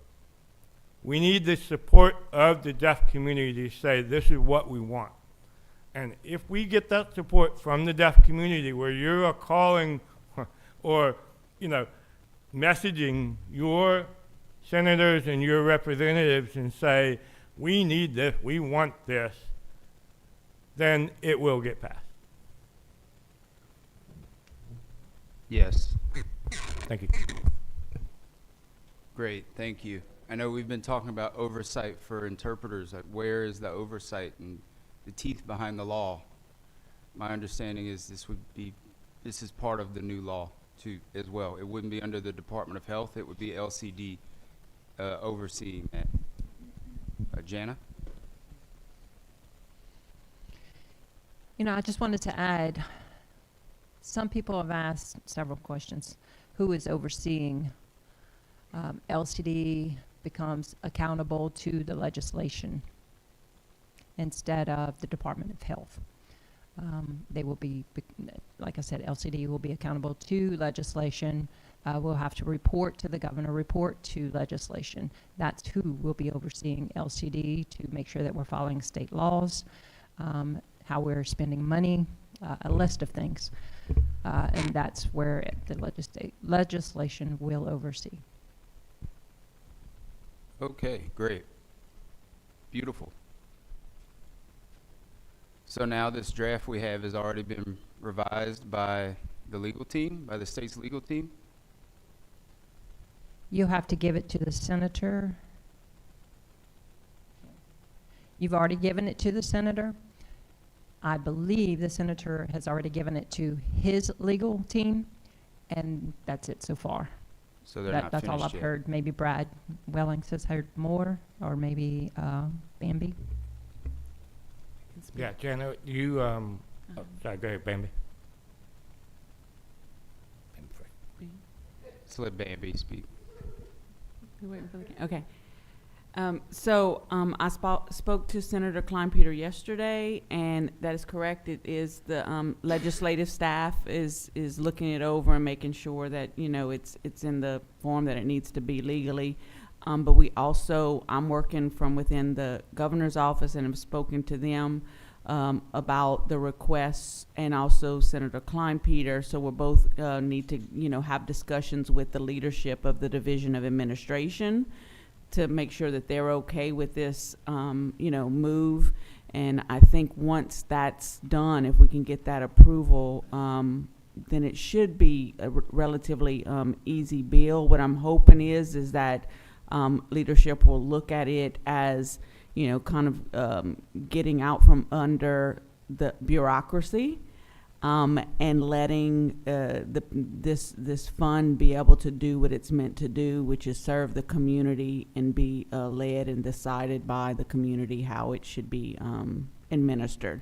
So that would be my argument for it, is to eliminate the bureaucracy and let the money be used more effectively.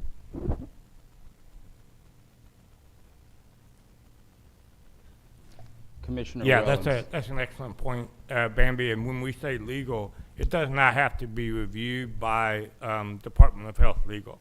That's the review by the committee, by the, is it going through Health and Welfare? Or is it?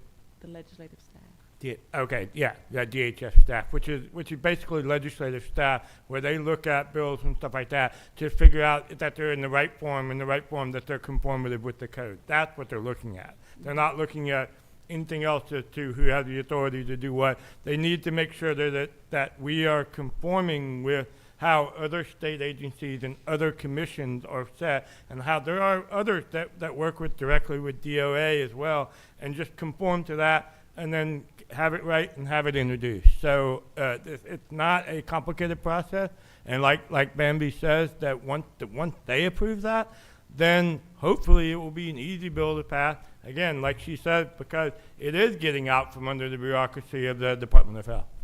Thank you.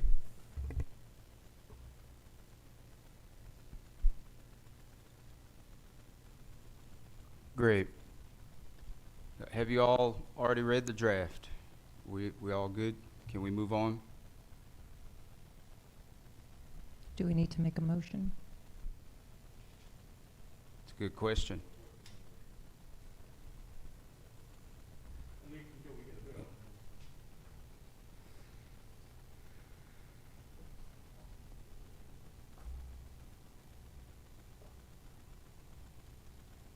Okay, moving on. Item D. Letter to Affiliated Blind of Louisiana. Written by Dr. Megan Wimberly. Jana, take it away.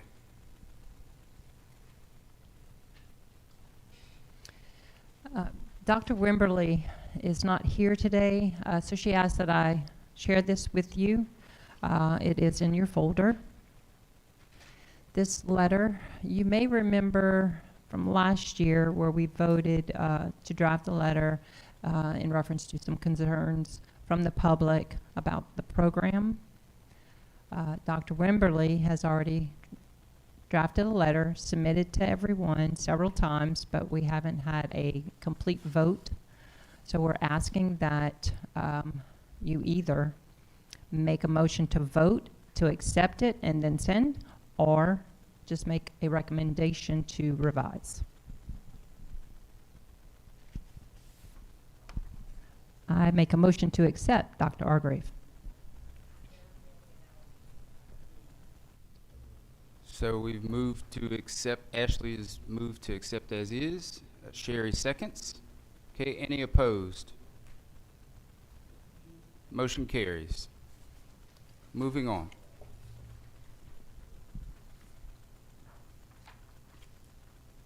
Now I'd like to speak about old business that we've added from the beginning of the meeting.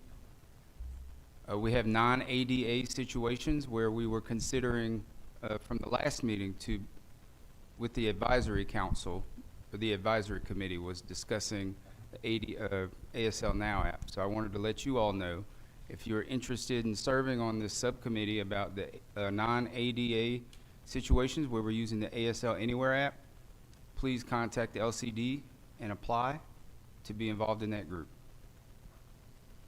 Great. Okay, moving on. Item E, Louisiana Deaf Leadership Development Program, or LD2, LD2P. David Welch will provide updates about his experiences with the program so far.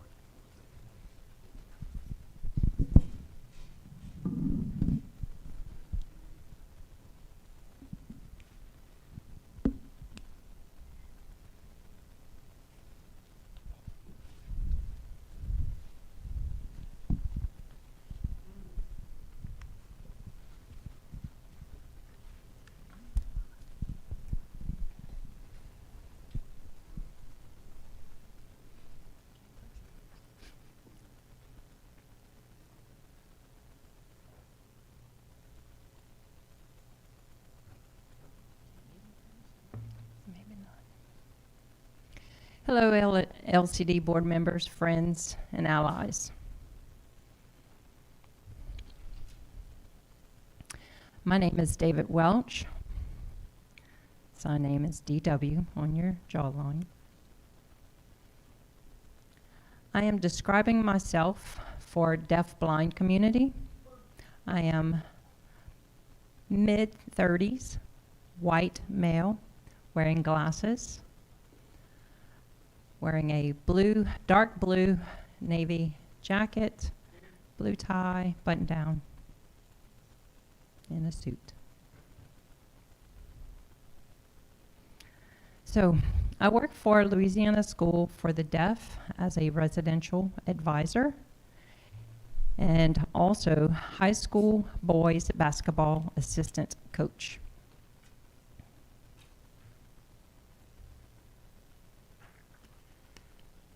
I stand before you not as a leader, but as a reborn student.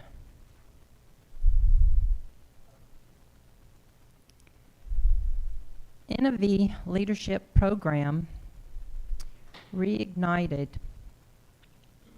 my passion for leading in our vibrant deaf-blind, hard of hearing community.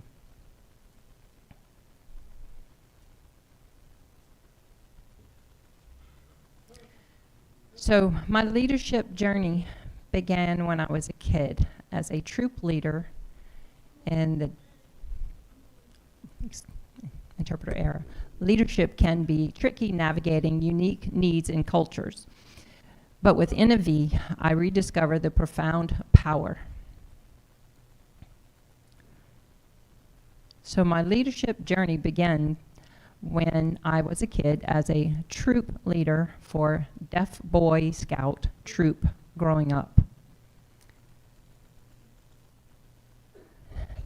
Those leadership skills became forgotten, blurred, dull. Entering NV, open arms with shared spirit and an LD2 family.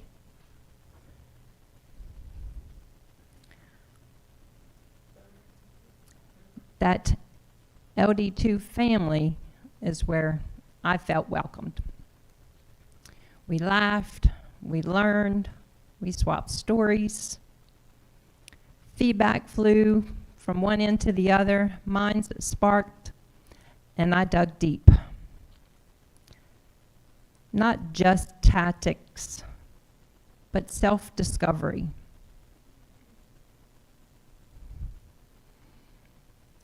A couple of examples were active listening, eyes, hands, of course, and open hearts.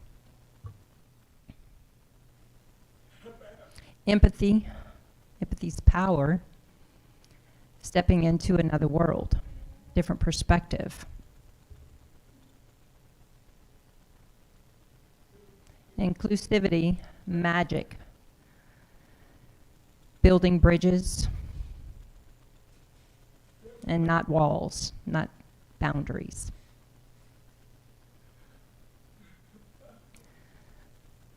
More than lessons, these were soul-revealing experiences.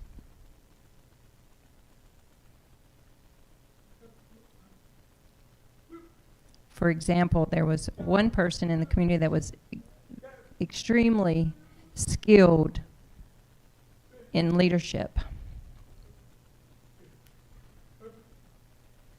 We were able to see each other's perspectives and learn from one another, which helped me to see that we needed to be more accommodating for one another. And that helped me learn a lot. I really did enjoy that with that program, the LD2 family program.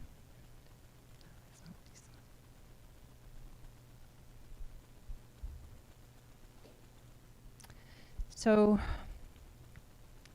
this isn't just my story. Again, it was a soul-revealing experience. I don't just learn new skills as a leader. I've learned a lot about myself. I've emerged and transformed, empowered to create space where every light shines bright. This isn't, again, just my story. It's a torch we carry, ready to illuminate paths for others in the deaf, deafblind, hard of hearing community. Let's build a future together with empathy, inclusivity, with a fire in our hearts,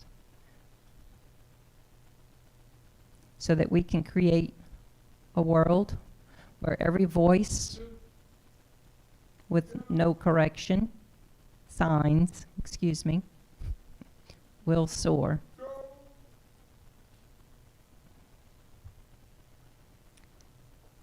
I want to thank Innovi,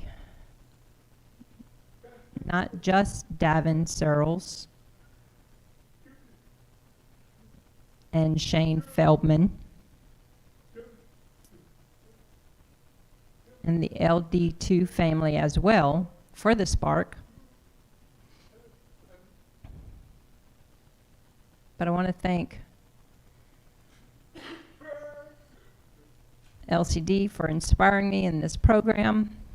I want to thank LCD for sponsoring me in this program, believing in its growth. So let's watch our community take flight. And thank you for your time.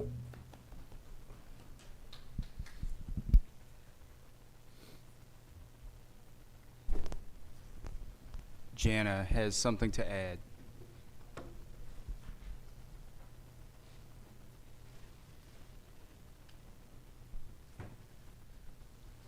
Thank you, David. I was thrilled to see the progress that you've had and the involvement. I know that there are a lot of different factors involved, and Innovi's been overseeing that program.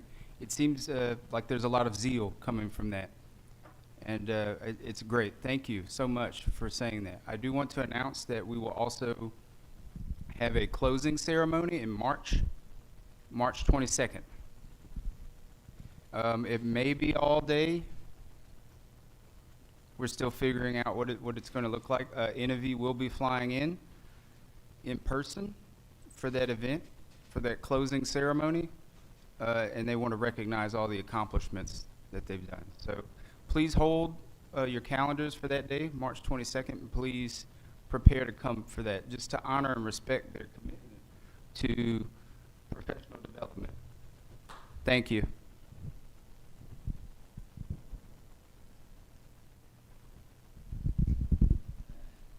Commissioner Ish speaking. Okay, moving on with old business.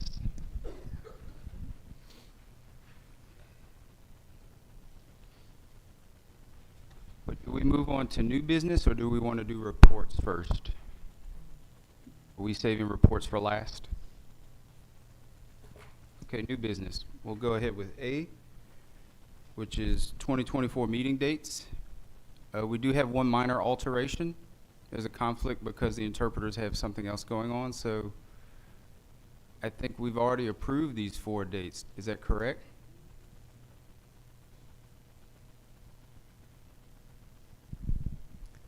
Formally, there are no dates, but you did see that in the email, but it has not been set in stone yet. But since we've heard a lot of conflicts for the date on April the 19th, January the 19th. So we may change that April date to be clear. So right now, January 19th, you've voted, but formally you will vote today for the next 3 meetings. It's usually the 3rd week in the month, but April 19th, I've gotten a lot of feedback on that one with conflicting date, with it being a conflicting date. So July 19th, it's always the 3rd Friday of the month. October 18th, you might want to revisit this discussion, and if you want to change the dates as the board.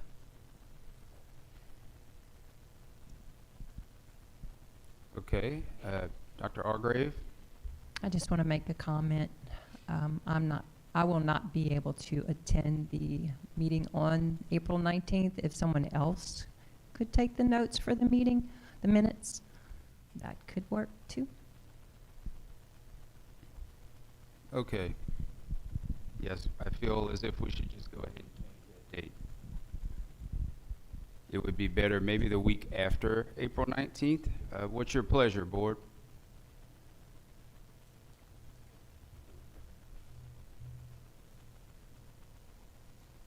Sherry? I noticed that the Friday, there is an ED meeting, so I won't be able to attend that. So maybe we could do it the week before, maybe on April 12th.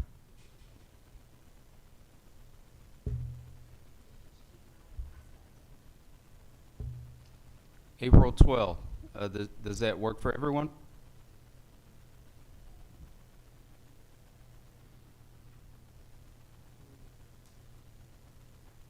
We have one conflict, LRID, with LRD's conference. So I think maybe, we can get a proxy for LRID. This is Denise Crochet.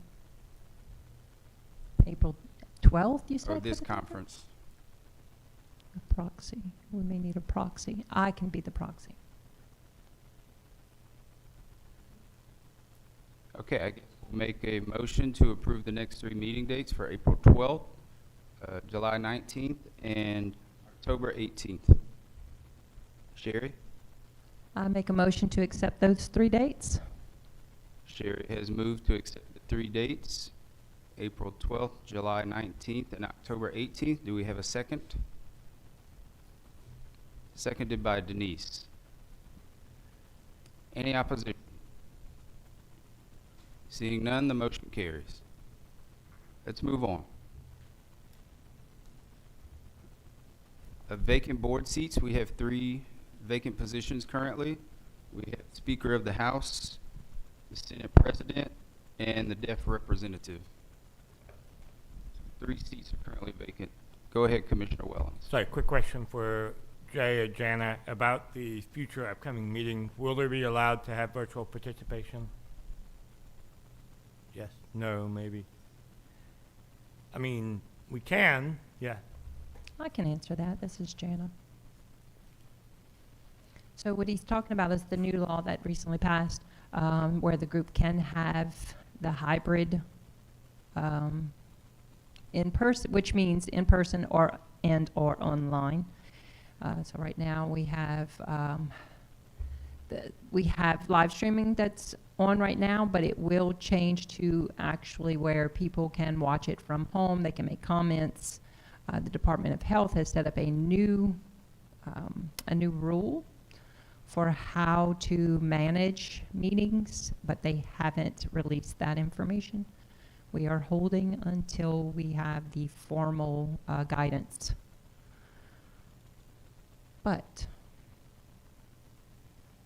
I do have one conflict that I've noticed mainly is room availability, because everyone tries to grab the rooms ahead of time, so where they can have that Zoom access. That has been a struggle. But we will need to change that really soon. Agreed. But currently, I'm talking about vacant board positions. We've gone off topic a little bit. Well, Yes. I forgot. I wanted to just talk about that real quick, Talking and about then vacant we'll discuss seats. it later. So, Oh. No, we're good. So who would like to serve on the commission? If anyone's interested, you can apply on the website. You can fill out the application there. April 12th, July 19th, and October 18th. Those are the dates. It's already been passed. Speaker of the House, the vacant seats are Speaker of the House, Senate President, and deaf representative. We have 3 vacant seats. And you can apply on the government website, on LCD's website. And you can get more information there as well. You have something to add? This is Jana. For the House of Representatives, the Senate, no, it would be the legislation that would select that seat. The deaf representative, yes. That's where anyone who wants to get on the board, this is for a deaf person, not a hearing person. So you can apply on the website. On our website, you would click on that link, which will then bring you over to the governor's website. We have no oversight on the House of Representatives seat. And more information will be shared with the board on what to do with the website. And now for the Senate and House of Representatives, the board may want to reach out to legislation to let them know that we need a new one, but you will need to do that.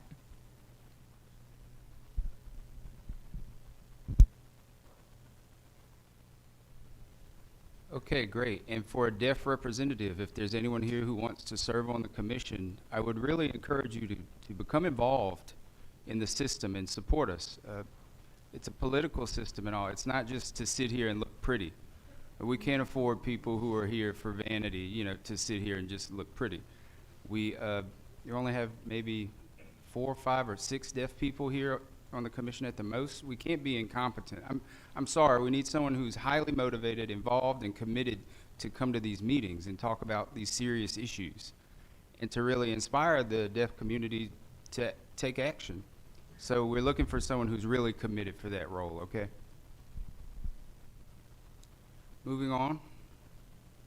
We're going to put C on hold and we'll move on to D, which is terminology as it relates to support service providers for the deaf-blind. It's the SSP program. I did recommend for the board to talk about SSP, it's Support Service Provider. The acronym is SSP. They help deaf people, right? But deaf people sometimes don't like that turn of phrase, that, why are you helping me? No, you're supporting me. So SSP, that terminology seems quite antiquated. We need to change that terminology for that profession from SSP to co-navigator. Co-navigator would be a better term. Other states like Oregon, Washington, Texas, several other states have already changed that name to co-navigator. It's more appropriate. It's more of a modern terminology. We don't want those old terms like, oh, they're helping the deaf people, they're helping the deaf-blind. No, they're professionals. It's a field. Co-navigator is a much better term. Co-navigator, your thoughts? Dr. Argrave, would you like to say something? Yes, just for the record, I wanted to ask how to actually type that out. Is it hyphenated or with a capital N? Okay, I just wanted to clarify that. Thank you. Sherry.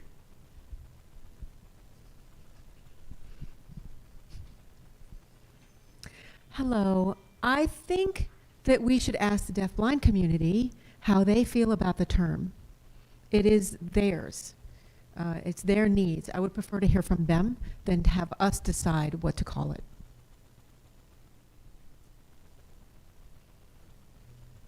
Yes, we can refer to the deaf-blind committee, but I know also there's a retreat in Washington, and I've been with a deaf-blind person for over 10 years. I've worked as an SSP. I think I've only heard that people would support co-navigator, right? But let's hear some more opinions. This is Marissa. In my experience in Texas, everyone uses co-navigator. And it feels like perhaps the deafblind community at large tends to prefer co-navigator. But maybe it could be different for us locally here in Louisiana. So I'm definitely open. I'm on the deafblind advisory committee, and we just had a meeting last night, the first meeting. So we could ask them before we make a decision as a board. Should we go ahead and make a motion to refer? Yes, I will make a motion to refer to the deafblind committee. Thank you. Marissa has made a motion to refer to the deafblind advisory committee, and Brad has seconded. Any opposition? Motion carries. Moving on. We'll go back to C, mental health needs for the deaf, blind, and hard of hearing community. as a commissioner myself, I've seen that there's a dire mental health need, especially in group homes, assisted living facilities, and I've been berating that for quite some time. So I've been doing business with Deaf Focus, and as that advisory support position there, I've been getting a lot of emails, a lot of complaints about the need for support.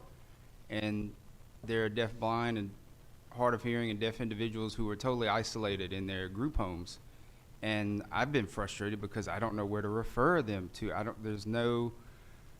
There's no social work, no licensed social workers that can sign here in the state. So it's really frustrating that the state of Louisiana hasn't been moving forward on this. We've been talking about this for consolidating deaf people perhaps in one facility with staff who can sign. That would be a good start, especially with mental health needs. So it would be good for them to have accessibility to health care. And then they wouldn't act out as much, because some of these individuals have behavioral episodes where they really blow up because of lack of communication and access. So we need to resolve this situation. How can we move forward on establishing a committee or something? Yeah, I don't always like establishing subcommittees because it does cause things to drag on and take more time. I would like to see more action, but how can we move on this? Because other states have really wonderful mental health services for deaf individuals, and here we have nothing. We have no services for the deaf blind community. Even children, our children have language deprivation. Who's supporting our children? Who's mentoring them? Who's concerned with their well-being and mental health? Nobody is what it looks like. So what do we do about that? Do we just sit on the commission and look pretty? As I said, what are we actually doing? What can we do to move things forward and be creative about some quick solutions for this? I would think a quick solution would be to consolidate all the deaf individuals in one group home, one nursing home. It would be nice. But board, do you have any thoughts? Brad?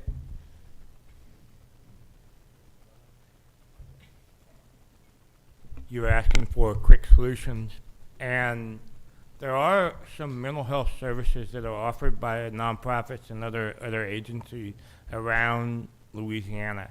And I'll give you one example, and this is one that's offered by the Louisiana Public Health Institute.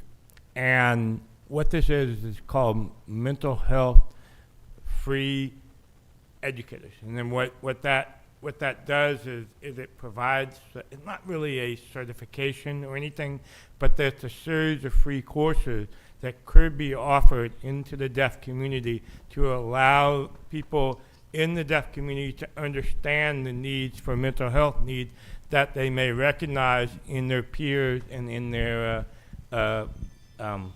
now, that does not address the need that you said, Jay. That does not address the need for social workers that can sign. That does not address the need for that kind of stuff.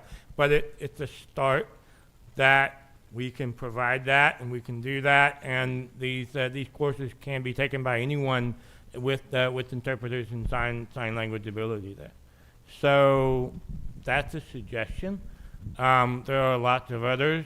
There are grant applications that we could do through, and this is part of being an independent agency, is that with the grants, we could apply for grants that would help and address the mental health needs that we're not currently addressing here in Louisiana. So there's just a start to think about it. What do you have, Jay?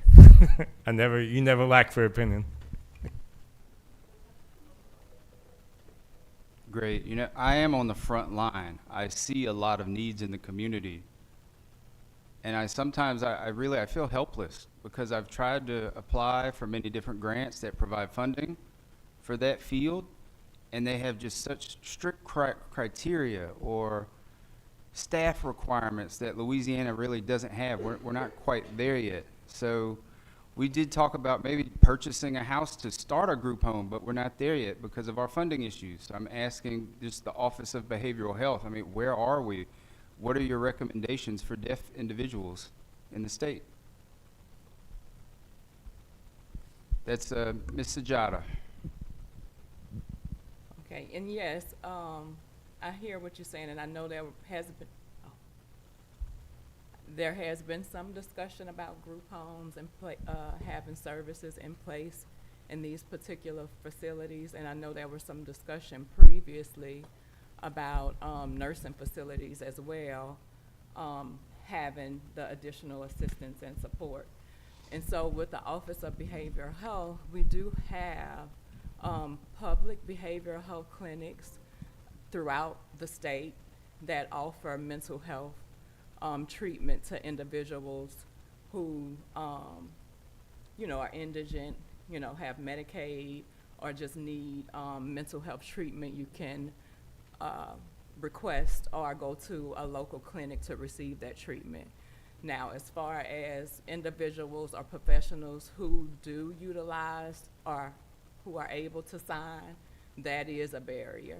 So I'm not aware of any counselors in the state who are able to provide ASL.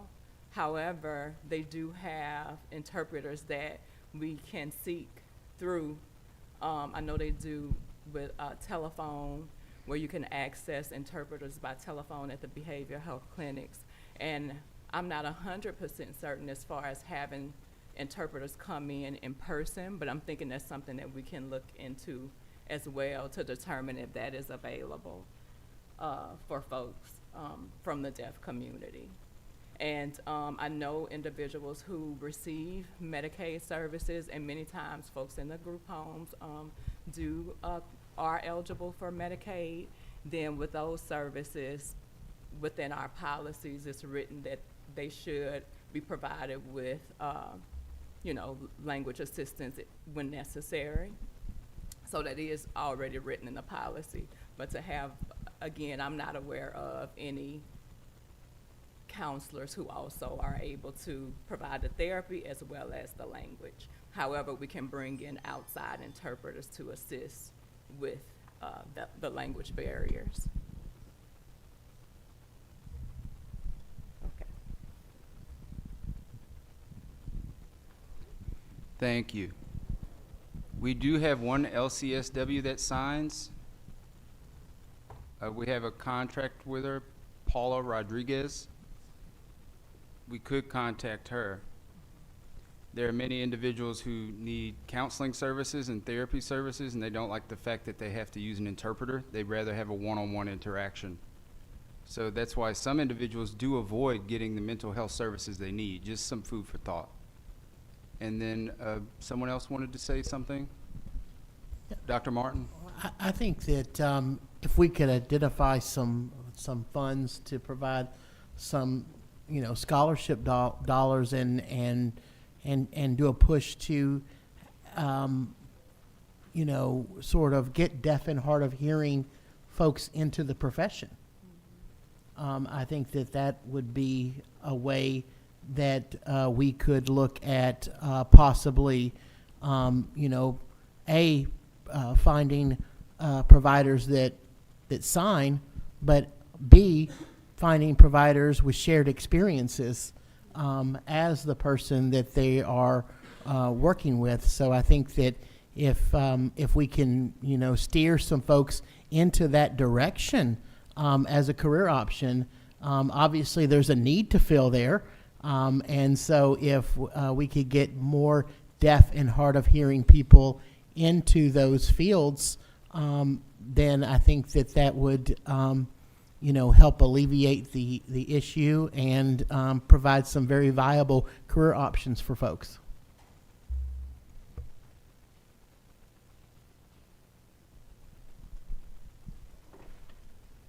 Dr. Argrave. To respond to his comment, the Deafblind Project does have money for tuition for students. I think they've got a program set up for integration learning where the different areas that they can learn from each other with deafblind, hard of hearing. So that's one opportunity for students who want to learn more about working in that field with deafblind deaf, deafblind, and hard of hearing. But the second thing I wanted to mention is that I think we should set up a group home for that, like specifically. Okay. Why not make the motion? Okay, I make a motion to establish, like, who is, who? That's what I mean. Go ahead. Set up an ad hoc committee to investigate needs, mental health needs. Yeah. Dr. Argrave has made a motion to establish an ad hoc committee to look into needs for the deaf community, for mental health needs. Dr. Martin has seconded. And Bambi has a question. Pay attention. So are we talking about two different things, because you're saying mental health, but then you're also talking about a group home, which that's two separate things. Now, you could get mental health services within a group home, but to my mind, it's two separate things. Would you mind repeating your question again? So the motion was to establish an ad hoc committee to look at mental health for people with who are deaf, deafblind, or hard of hearing, but the conversation was about group homes, and I could see where people who are in group homes may need mental health services, but to me they're two separate things. So can we just get some clarity?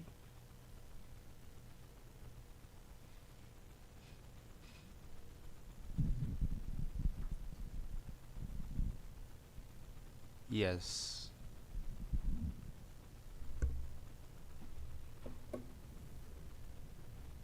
I agree we should keep it broad, but I'd like for the Office of Behavioral Health and maybe LDH to look into that group home situation and see if we could consolidate the staff and the deaf individuals in one place. I think that would improve the situation dramatically. Ms. Sajada Varner. Okay, yes, and I agree with you, Bambi, as far as a group home and mental health treatment being two separate, but folks who are residing in group homes could actually receive mental health treatment from the community because, you know, they're living in the communities. But it sounds like what Jay is sharing is that he's looking to see the actual treatment to be provided within the group home facility. So I'm just trying to understand that. Let me interrupt. Okay. I'm sorry. Okay. It's not about treatment, it's about the language barriers. The staff that works at group homes typically don't sign. So we need to hire deaf people to work with deaf patients in the group homes or put them all in one place. Right? That's the issue we're facing right now. It's a language barrier that's causing them to act out and really blow up and become violent, where in some cases the police are being called. Okay. Okay.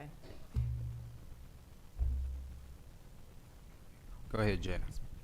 This is Jana. I just want to put this out. Also, staff members at LCD get a lot of calls regarding treatment. They want to know where to go. So his point of the group home is that we need staff who signs. That's one part of it. But also, we need people who don't live in the group home, who don't want to live in the group home, but also need to have access to providers who sign. So that's really the bigger issue. It's a much broader thing. So I want to make sure that he include, we do get tons of phone calls. They want a signing social worker, and we don't have that. Yes, you're right. Many of them do not want an interpreter in the mix because it's confidential information. And treatment is an issue as well. Access to therapies. Mental health in general is really in crisis. Dr. Argrave. Yes, I want to revise my original proposal.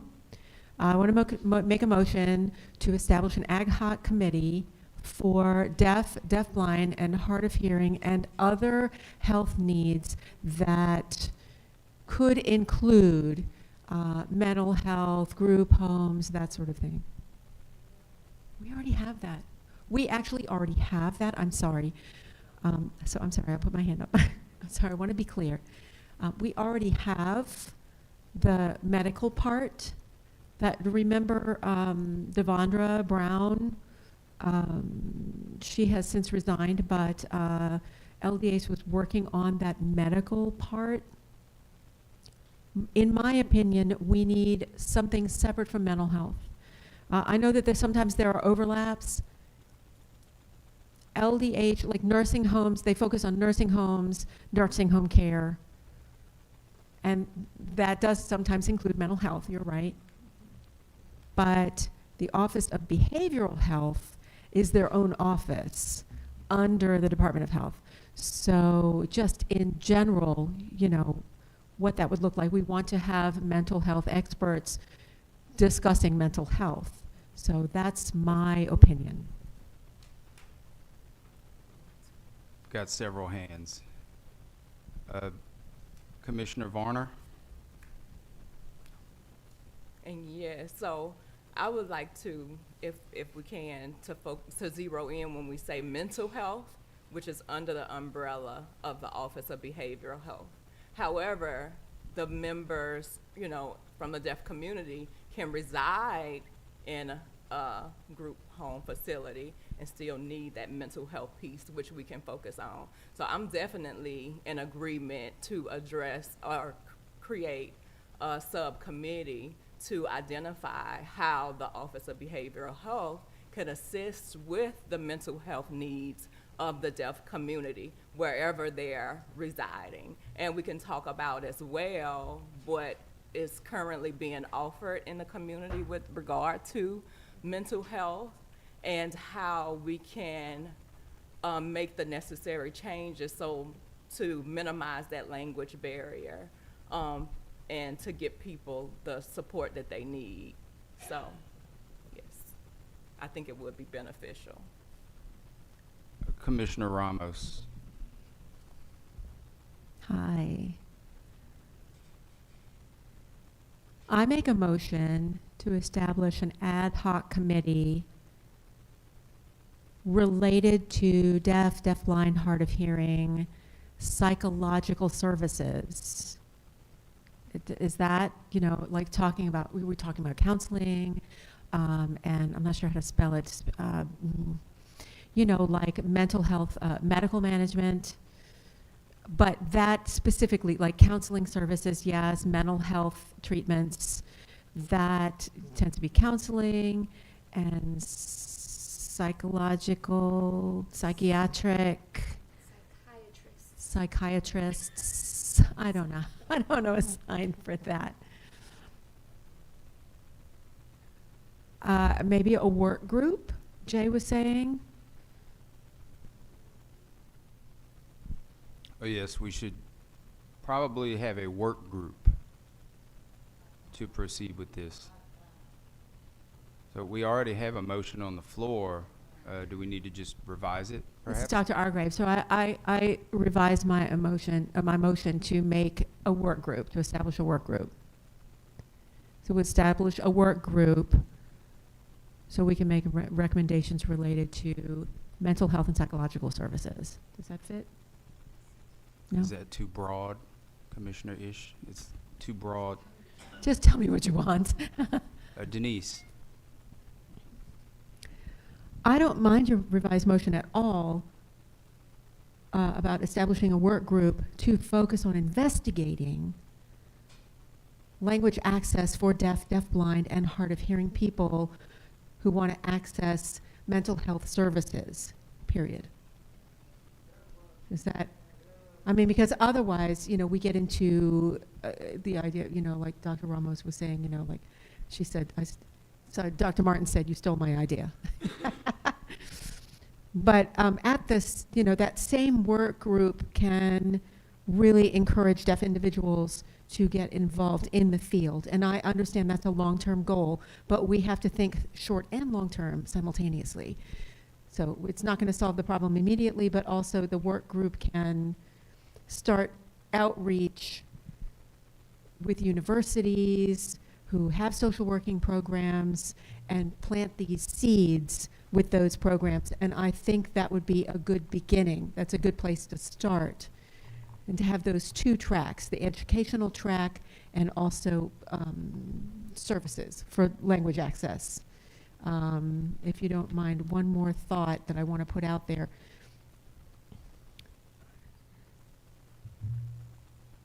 Maybe each RSC can open up a division or something, like one room to encourage services. I mean, that wouldn't provide access to all, but we need to, we don't need to reinvent the wheel. We have something we could take advantage of.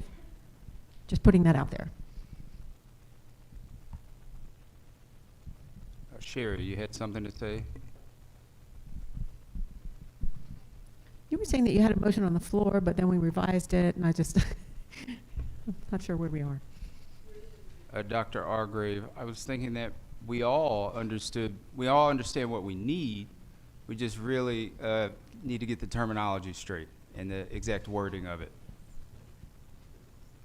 Last point. Commissioner Ish. Okay. Also would, and Brad. I think Dr. Egger is right. That we're all in agreement here that this is something we need, but we also need to make sure we pull in the expertise of the Office of Behavioral Health, because OBH, I used to work there, also oversees group homes and other places where they have mental health and substance abuse and other areas. They have that expertise. Let's use it. Thank you. Perfect. So, Dr. Argrave, would you like to revise your motion? Okay, this revised motion, do we have a second? You want me to say it again? Yes, please repeat it. Okay. Currently, it's to establish a work group for mental health and psychological services. That's all I have. For deaf individuals. Obviously for deafblind, and hard of hearing people. Yes, sorry. Any seconds? Marissa seconds. Any opposition? Seeing no opposition, motion carries. Moving on. Do you want to ask if anybody wants to volunteer now? Does anyone want to volunteer to be part of that group? We can go ahead and put the names down now. Are you in agreement? We have a couple hands. Dr. Martin? You seem a little taken aback. We need a deaf person. Many of our deaf commissioners are not here. They're not in attendance today, so I'll send an email. To be clear, it's a work group, so we can actually invite outside experts. Okay, good. Okay, Paula should also be on that. We should invite Paula. Okay, I guess we'll go back to the board reports.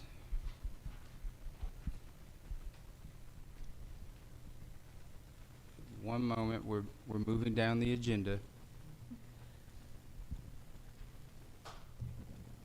Do you want to do your report first, Commissioner Ramos? No? Okay. Dr. Delgado is absent. There's no report from her. My report, I do have a statement prepared.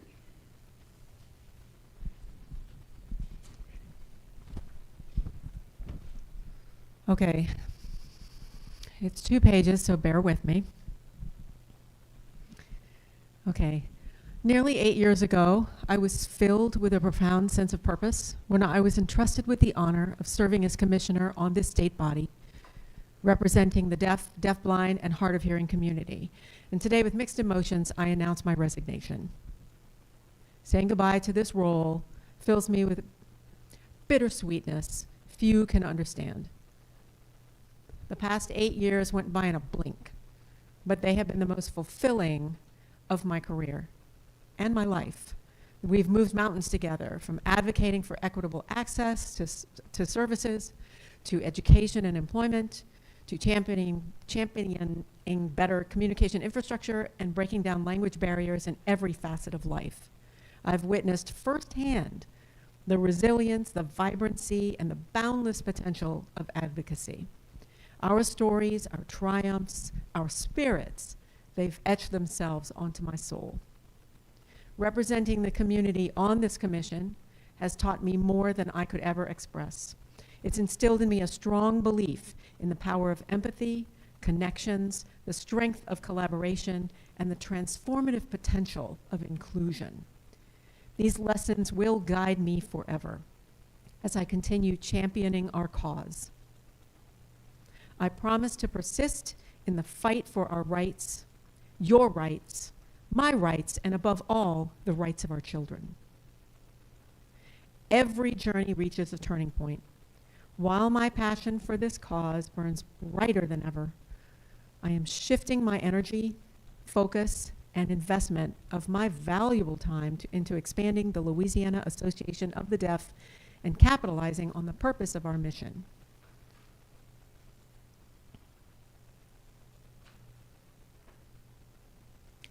The community sorely lacks a full-service organization, and I am determined to turn this vision into a reality.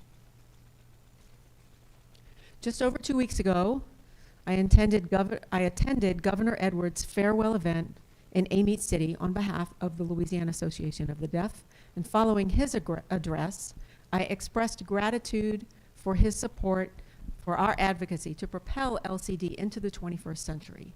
I highlighted that our efforts have been praised by the deaf communities nationwide, with some expressing admiration tinged with a hint of jealousy. I look forward to witnessing the next chapter of the Commission's journey, a chapter I know will be defined inevitably by innovation and sustained progress. Together, we've built a strong foundation, and the most exciting developments are ahead of us. My commitment to the deaf community transcends titles and offices. I will continue to be your ardent advocate, your voice in the halls of power, and your lifelong friend. Whether through policy discussions, community events, or simply lending a listening ear, I remain steadfast in my support. So as I step down, I do so with profound gratitude, carrying a heart filled with knowledge, lessons learned, experience, valued connections, and cherished memories. I urge more of you to join in what I believe to be the most crucial battle of our lives, the fight for equal access. As John F. Kennedy said, if not us, who? If not now, when? Thank you.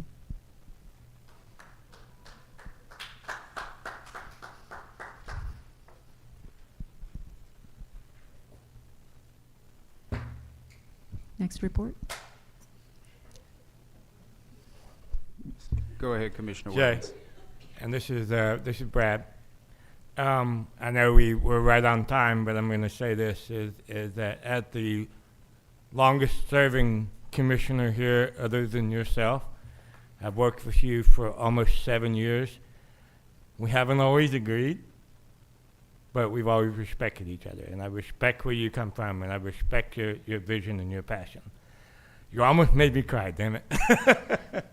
and so thank you for your investment, your time, your passion, everything here. And I'd like to ask the commission to, I don't know what we do when we try to honor people that have stepped down, but I'd like us to either make a motion or a resolution or something thanking you for your service. Thank you. Thank you. Go ahead, Jana. This is Jana. Yes. The tears welled up in my eyes, definitely. But it's also funny because we don't always agree is the theme. I give that to you. It's the same thing. There's, really been some good debate. We have had some struggles, just different issues through the years. But I want to thank you as well. Really, honestly, I felt clueless when I first got here. But without you, Could it have would have been strangled you. yeah, more of a struggle. I want to say, like sometimes it was like 9, 10 o'clock at night. But without that, honestly, this would have been a lot harder. It's already hard, but it would have been worse. And thank you for your friendship and your support. And some people maybe don't always agree with your approach, but sometimes that's the only way to get through some of the stubbornness, my own included. So thank you for your time and your friendship. I really appreciate it.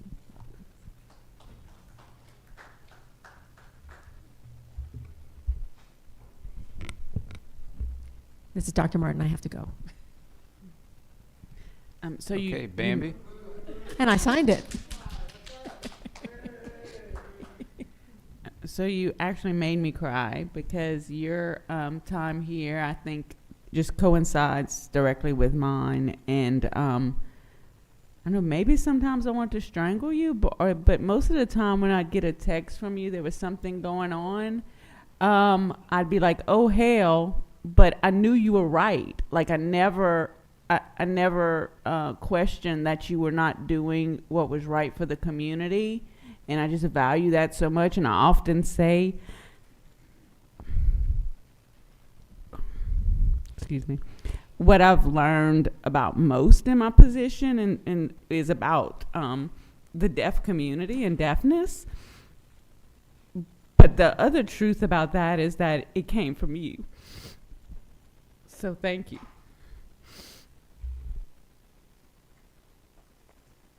Thank you.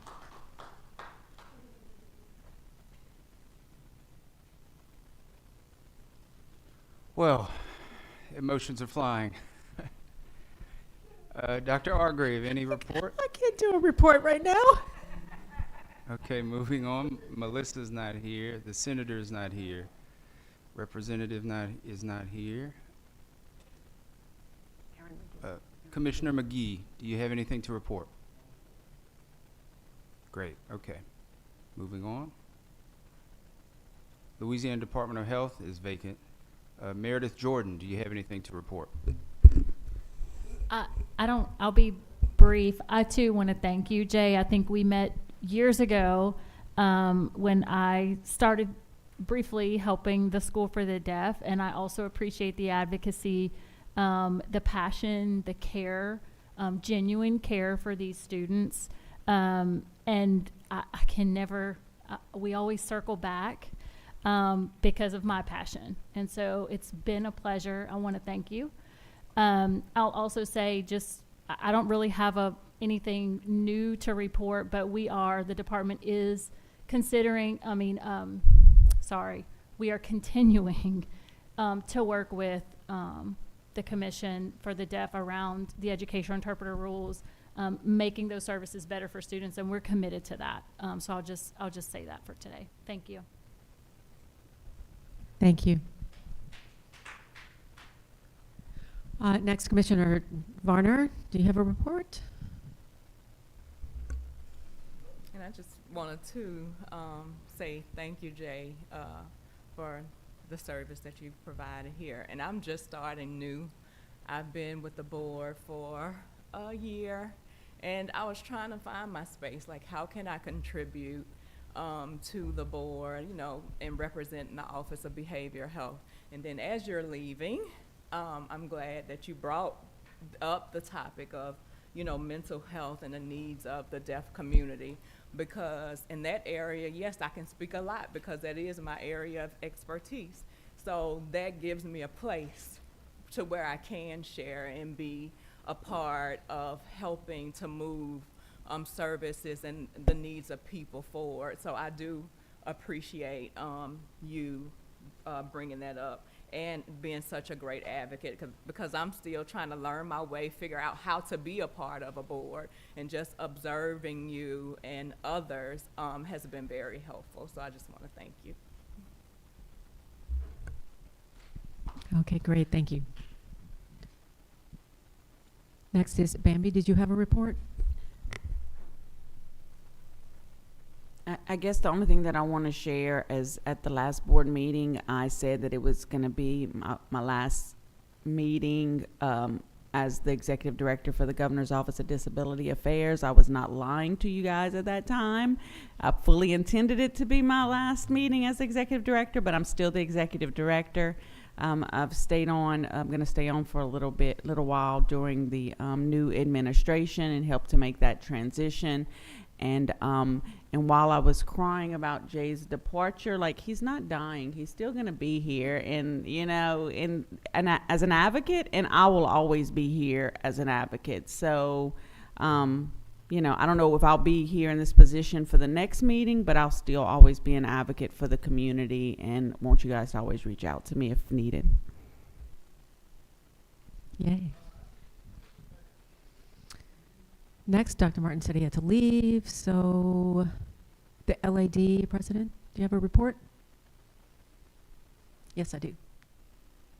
Thank you, Jay, for being on this board. You taught me how to behave, think, and run this kind of meeting. It can be awkward, and you gave me confidence, and I thank you for that. And I want to thank LCD for giving us funding for workshops. Last night, we had a well trust workshop. It went really well. It was very crowded, and they had a lot of good questions. So we will have 2 more workshops in the future related to those topics. And then we have one set up for February. It's a government, running government meetings. So we'll be announcing that soon. So we'll keep putting out information about workshops as needed. And I want to thank LCD for that. And the community really needs that to develop leadership. The Christmas toy drive we had was successful. We had over 100 deaf kids participating. So I want to thank everyone for all the donations to help make that successful. I mean, and I hope that continues in the future.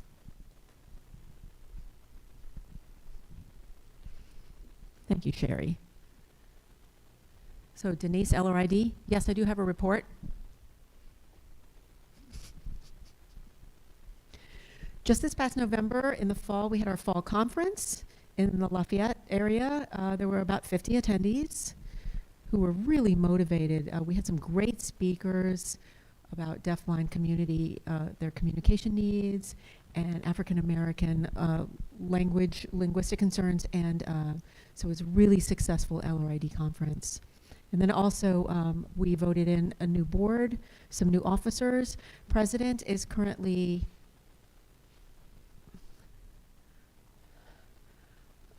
Leslie Knowles. Vice President is Lynn Gomez. Secretary is Michelle Simoneau.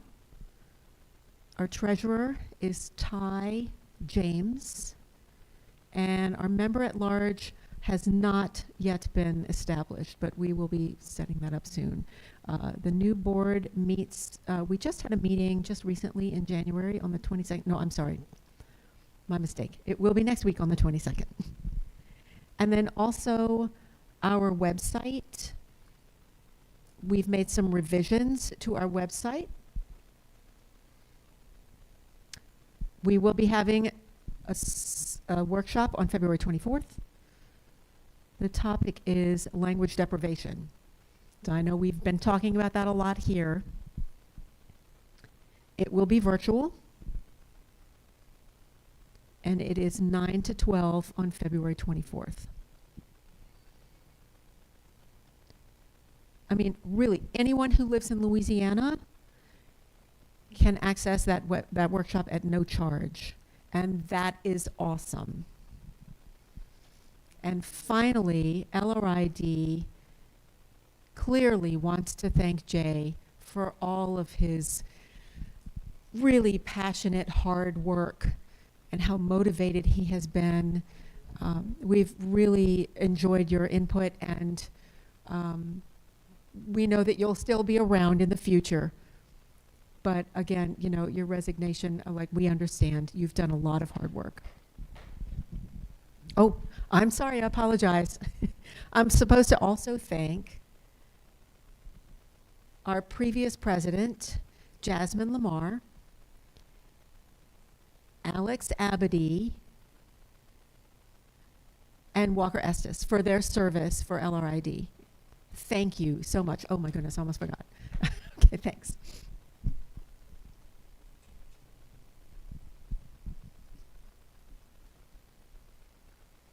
Cami Gaspar is not here. Marissa, did you want to give your report now? Last night, we had a deaf-blind counseling commission meeting, and everyone, we introduced each other, we got together, socialized, we talked about our goals for the committee, the different dual duties for each person. And we discussed the SSP program, Support Service Provider Program, collaboration also with the Louisiana Association of the Louisiana Deaf-Blind Collaboration Team, possibly collaborating with them. We will set up our next meeting before the LCD meeting, and before the next LCD meeting. And that's it. So Dr. Wimberly is not here. And last we have Brad Wellings. You have a report?